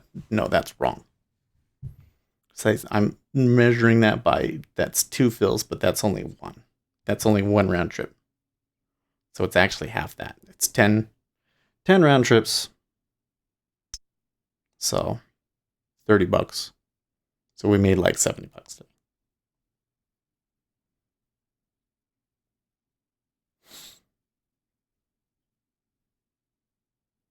And look, even though there was a long in there, it's giving a short now.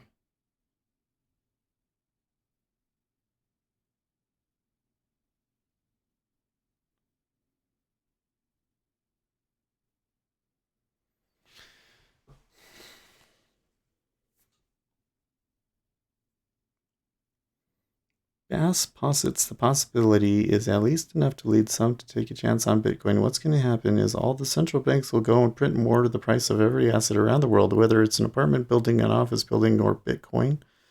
Piece of gold, whatever, it will go up nominally, but real rates of return will come down. So the problem that I have with Bitcoin as a flight to safety asset is twofold. One, if you are concerned about global markets, the last place that you want to put your money in is the most risky asset that the world has ever seen, right? Bitcoin is the most volatile, the most risky asset. Large funds, they aren't going to put their money in Bitcoin to keep it safe. They're just not, because it is not safe in Bitcoin. That thing, and they can move it any way that they want. And if a bunch of big guys come into Bitcoin and buy it up because of that, then the guys with Tether, they just print Tether and go short and push it against you. So that's number one. And number two is that the very nature of Bitcoin is that it's deflationary, which is to say that people need to buy Bitcoin if they're going to use Bitcoin. So the more people that you have actually using it, the better. And because that means more buyers. And well, right now they're not really getting any buyers, but let's just say that Bitcoin did become like a true, asset and haven, and it was a lot bigger than it is today. Well, then if the economy is going down, people aren't going to buy as much. They don't need Bitcoins as much. So the price of Bitcoin goes down. It's deflationary.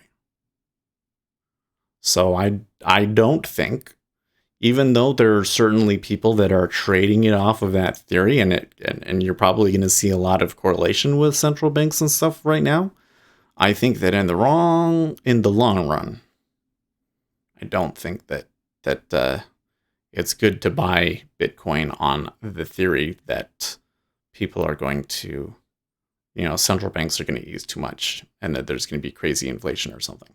Okay.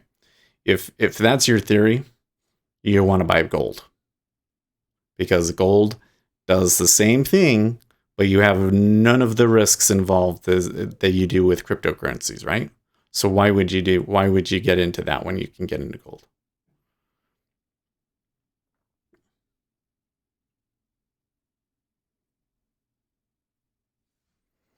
But real rates of return will come down. Yeah. Wynn says, my daughter was also learning about Bitcoin. I can see their interest. I knew in December 2017, there was kind of two things that happened. One thing was we put this stream up. That was the first time that I actually did it live. Before that, I would just record and upload it later. But we had like 8,000 people watching. So that was the first thing. I was like, there should be no reason that 8,000 people are watching me right now. But then the other thing was that I would get on Facebook, and most of my Facebook friends I know from raves. Okay, so I have ravers telling me which cryptocurrencies are good to buy or not buy, and what the short-term prospects of Bitcoin is. Cocktail theory in action, man. I was like, okay, there should be no reason that ravers, nothing against them, because I really like all of these guys, even though their kind of views on life are pretty dramatically opposed to my own, but I still really like them, and I really like having them on my Facebook. But they have no business being in, talking about cryptocurrency assets like an analyst like that. And I was like, well, this is probably the top. And sure enough, it crashed hard. I feel like I'm getting the same thing. with the yield curve right now. All of a sudden, everybody's talking about the yield curve. I had a ton of people on Facebook yesterday posting statuses about the yield curve, especially the liberals. All the liberal people were like, oh, this is Donald Trump's economy. It's going to crash. Look, it's giving a recession signal. It's not. I mean, it's like something that, it happens, and then you have a recession a year later, and you have everybody and their dog saying, oh, we're going to have a recession right now. It's not going to happen. Because what's going to happen? Normally you would have you'd have the signal, but then the inverted yield curve does something weird. I'm starting to develop my own theories on this, and here's my own theory about the yield curve, right? Because some people think that the yield curve creates recessions because that might have given us another buy. It's too late. They believe that the yield curve causes recessions because the spread makes it difficult for banks to make money, and so they tighten their lending standards, and there's not as much money out in the world, and so we have a recession. Okay. I don't know if that's true or not, but it seems to me that there is another thing that happens, and this I think is probably much more likely. The short-term yields, and we're talking like the 2 week, 3 months, 2 year, yields are higher than the 10-year yields, and even almost the 30-year yields, which is crazy, but even more than the 30-year yields, right? So a more simple way of saying that is short-term investments are yielding more than long-term investments. So I think what you're going to see is you're going to see a lot of people putting money into hustle. So there's going to be a lot more trading.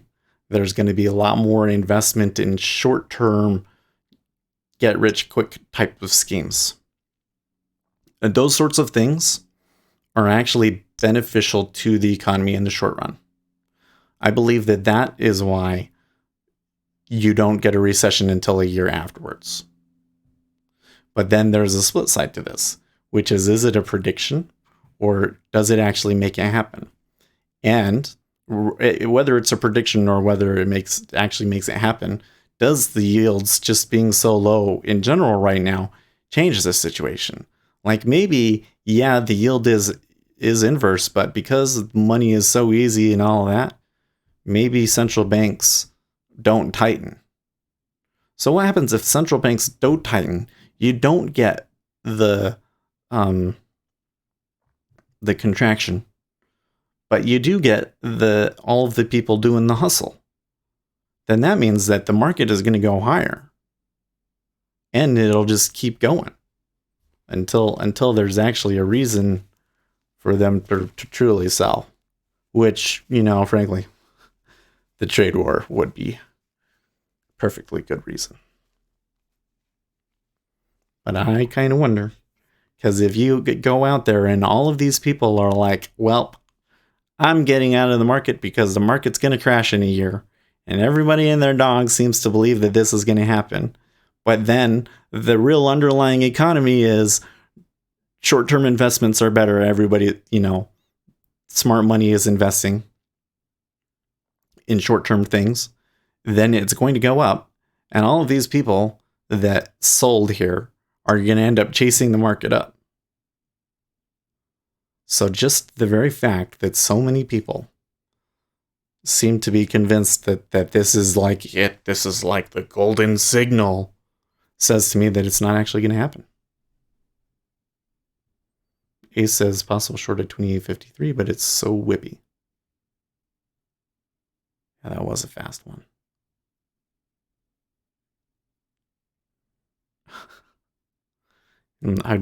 Win says, I don't know if I should congratulate Ace or commiserate with him. I think that we all share Ace Trade's pain that he has made money yet again. I know it's really hard being filthy successful, but that's just your lot in life, Ace. You're just gonna have to deal with it.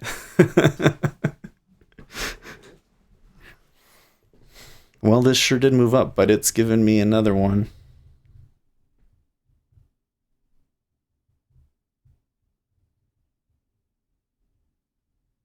Looks like the E-menu's pointing down.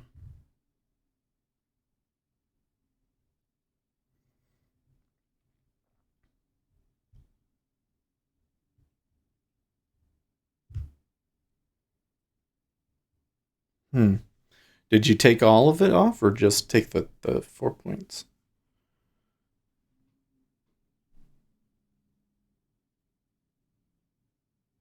Yeah, $100 per contract. That's not bad for just sitting on my butt.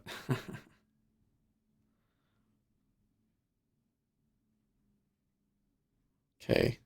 There was some action there, but it's still kind of tepid. Possibly a short here.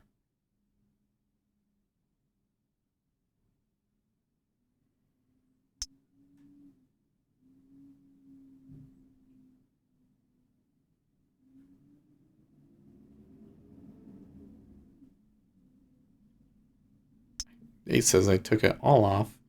It came and got me out before I could move my stops out of the way. Oh, okay. It is moving. I don't know.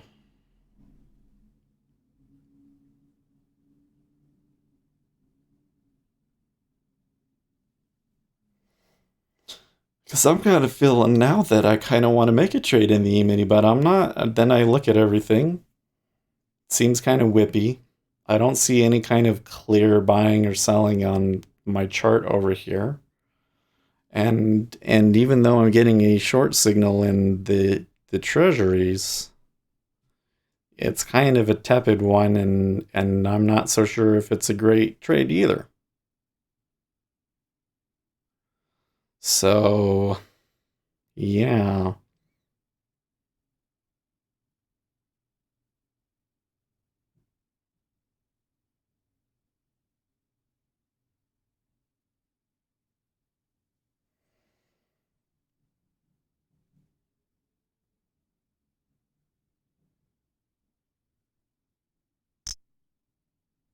Clicky click. Those were offers. Close offers, too. How long has it been like that at 22? Just barely.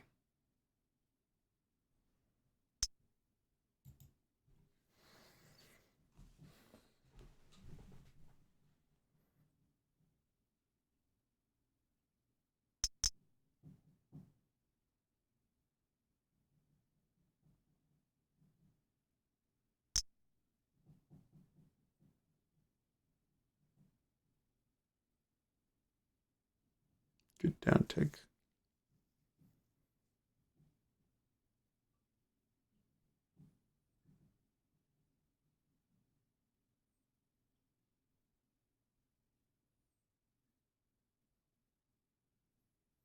So it just went down to a point where I would have expected them to have really reversed a bit. And it's coming back up.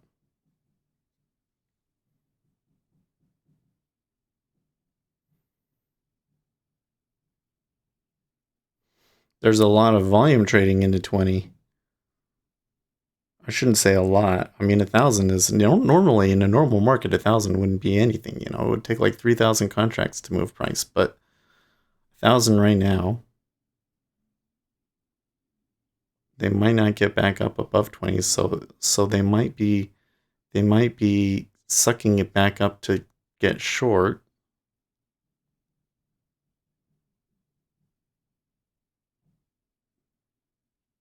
Pretty strong offer again in 19.5 on the down tick.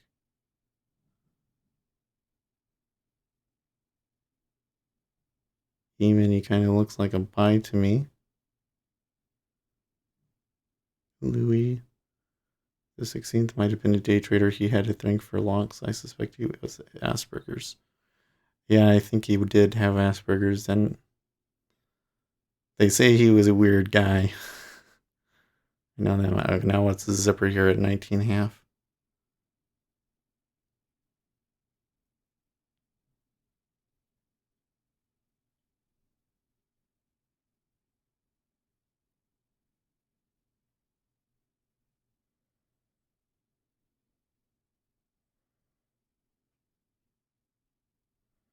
So see, you did have a valid signal at 21, but it wasn't the counter move as they came out of it wasn't very strong.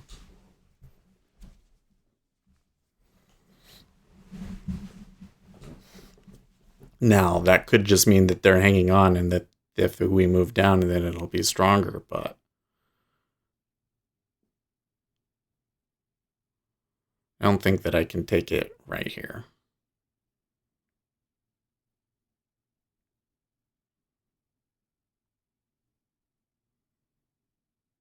See, even that is kind of a little bit sketchy. Doesn't appear to be any momentum in it.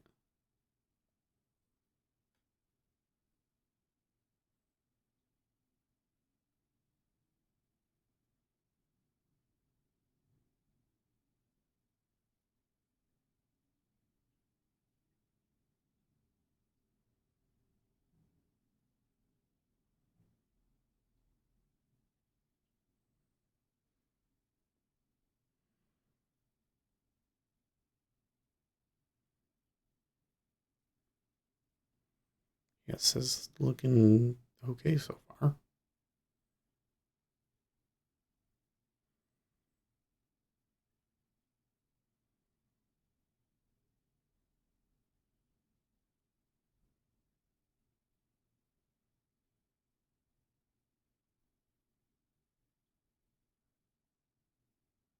Hmm.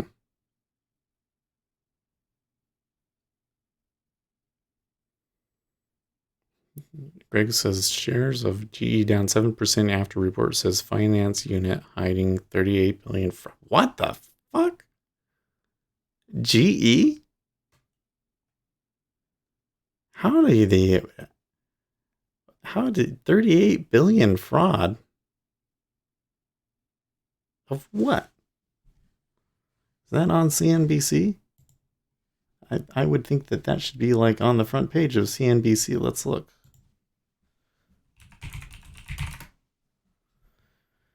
Yes.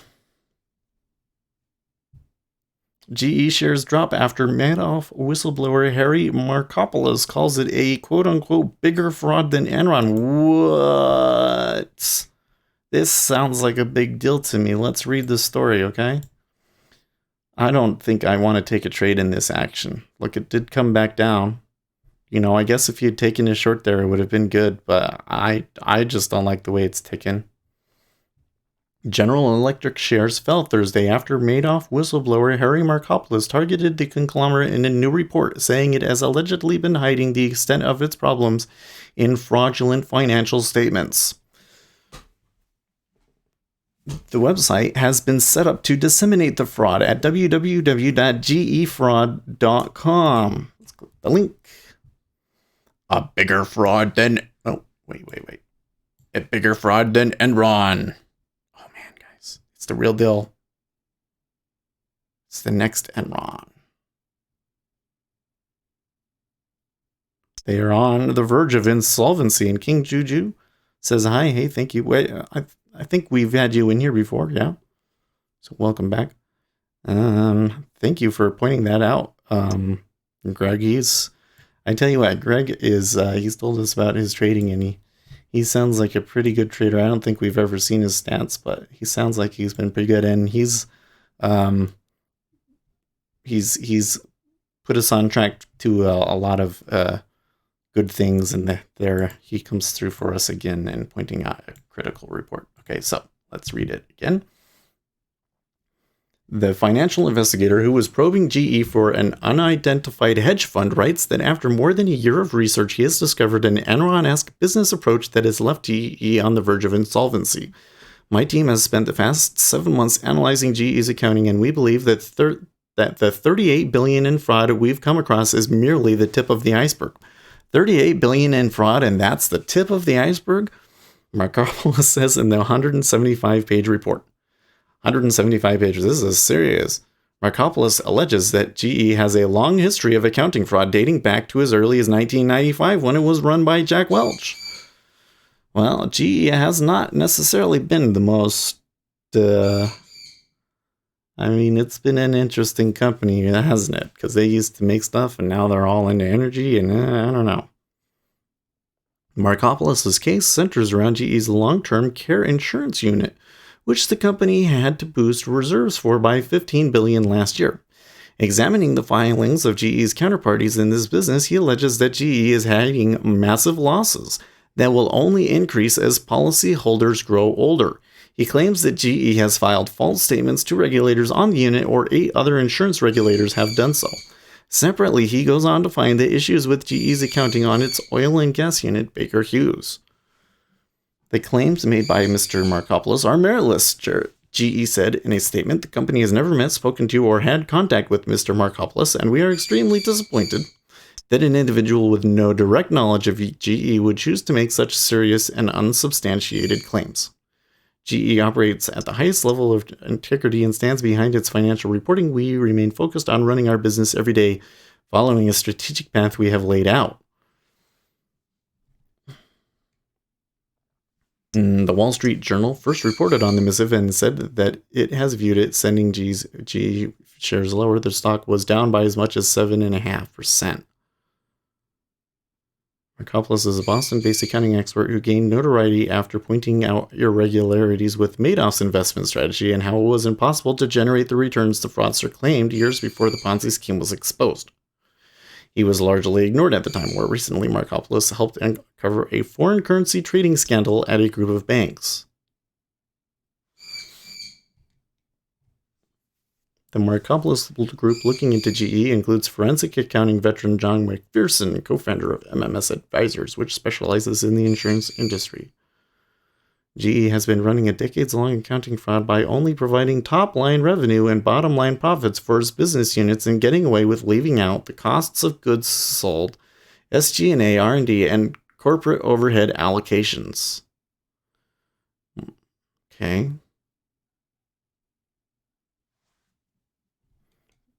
This is my accounting fraud team's 9th insurance fraud case in the past 9 years, and it's the biggest, bigger than Enron and WorldCom combined.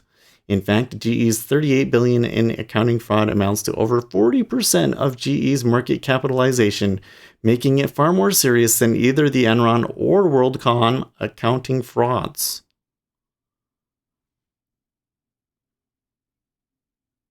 I'm just watching here. It says short again.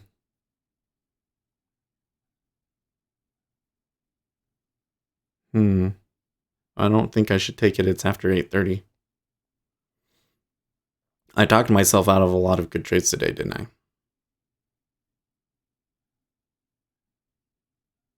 Well, I turned off the preview in my OBS and I still get dropped frames. It has to be, it's got to be something to do with like processor usage, like, you know, day trader I have is very high. And what do I have? I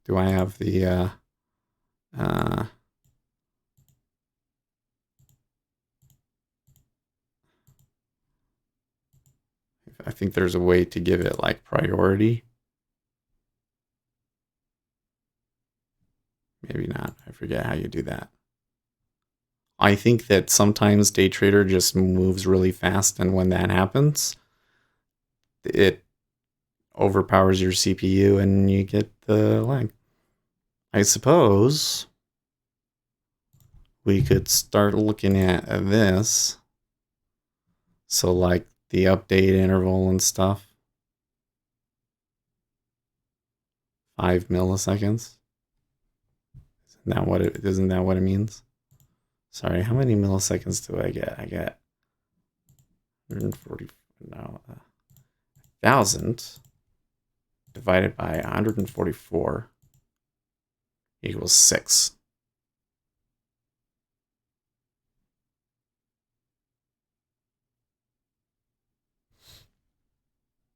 So I think let me double check. Let me double check.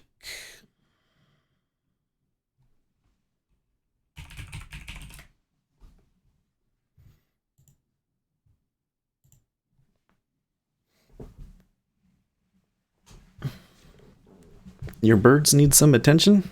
Emerali Adris, is that a new name? I don't think I've heard your name before. Welcome and thank you for chatting.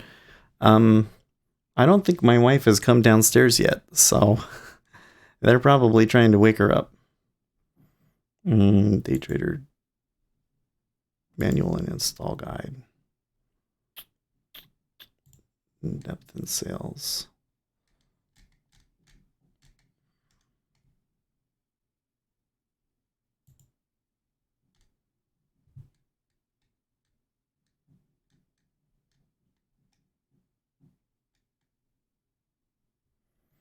The update interval and update interval. The data feed for market depth can be updated thousands of times a second. This is much more than a human can read. Graphics adapters become a bottleneck. If we pushed every change of the screen, this would cause a performance hit. What we do is post the depth of the screen in the following circumstances. We post the depth at regular intervals. The preset interval is 200 milliseconds. This means the depth is updated 5 times a second, and whenever the inside bid ask moves up or down. Update interval prints. The default setting is 20.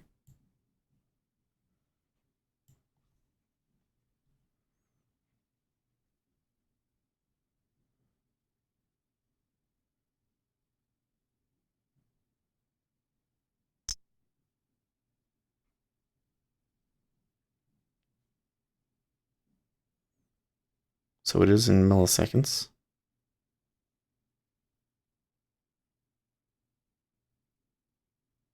If you put Ninja and Jigsaw DOMs next to each other, it's noticeable that Jigsaw DOM is updating ahead of the time. There's no benefit in reducing it to 1. I think what we should do is, I think that we should come in here and we should say there's 1,000 milliseconds in a second, and 60 frames per second is what I think we're streaming at is 16. So I think in 7 would be my monitor's refresh rate. So I think that I'm going to change these to 10. Okay. And we changed it down for a while. I think. Oh. Why is that 100?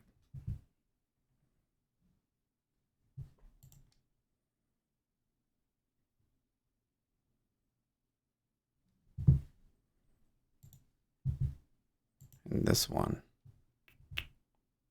is 1,000. Is 1,000. Isn't the default 20? I have that one set to 3. Well, there you go, right there. Let's set these all to 10. Maybe this will fix some problems. 10, 10, 10, 10, 10. Don't really notice any difference. Mm-hmm.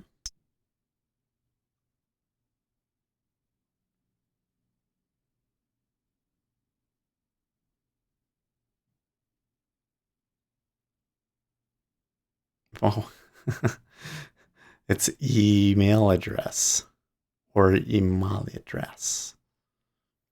Ace trades the chat room in my world will be a little bit less brighter. Oh wait, what did he catch?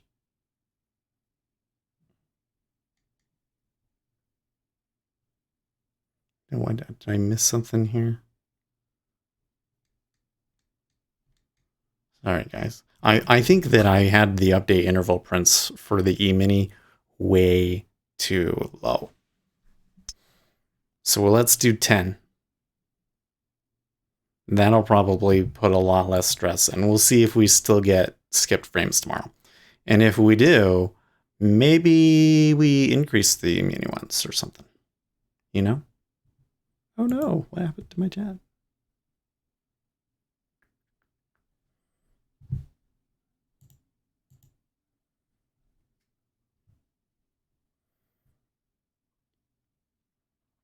GE pensions obligations total 92 billion, more than its market capitalization of 80 billion. Yeah, so the thing that I'm getting out of this thing with GE is that there are a lot of people out there with exposure to this that are just going to be screwed over. And my recollection is that when Enron hit, it was like during the 2001 crisis. So here this is coming out right as the market's going down. It's not a good thing for the market in general. No, sir. See, it's kind of giving us fake signals now. Like that one was one. It did come back too, but it's still going higher. It seems like they just want to buy it to me. So, I don't know.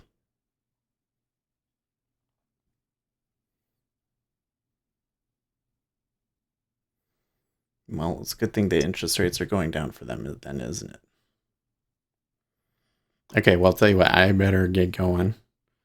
I will... Do we have anything tomorrow? Building permits and housing starts and consumer sentiment. That consumer sentiment number is important.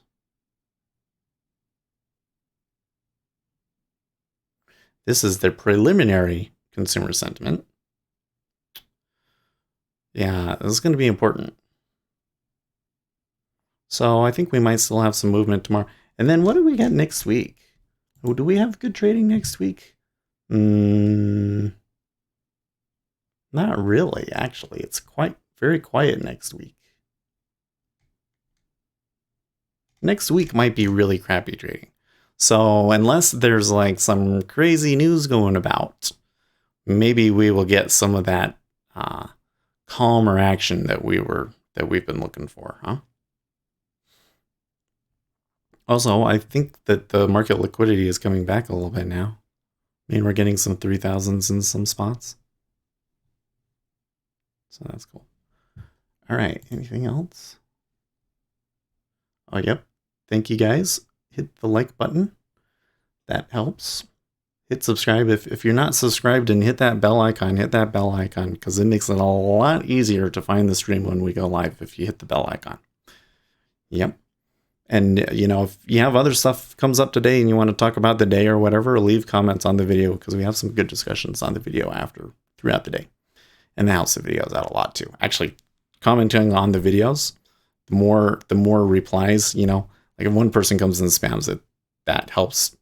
But then if like one person comes and posts a comment and like 3 people go and respond to that comment, like it boosts a video crazy much. So I digress. Thank you guys very much for everything you do. Hope y'all had fun today. I think we did okay, I guess. Well, I wouldn't like to have taken as many trades and all, and wasn't really getting a whole lot from all these, but then we finally did get a good winner, so yeah, whatever. So cool. I'll catch you guys tomorrow. In the meantime, stay profitable, friends.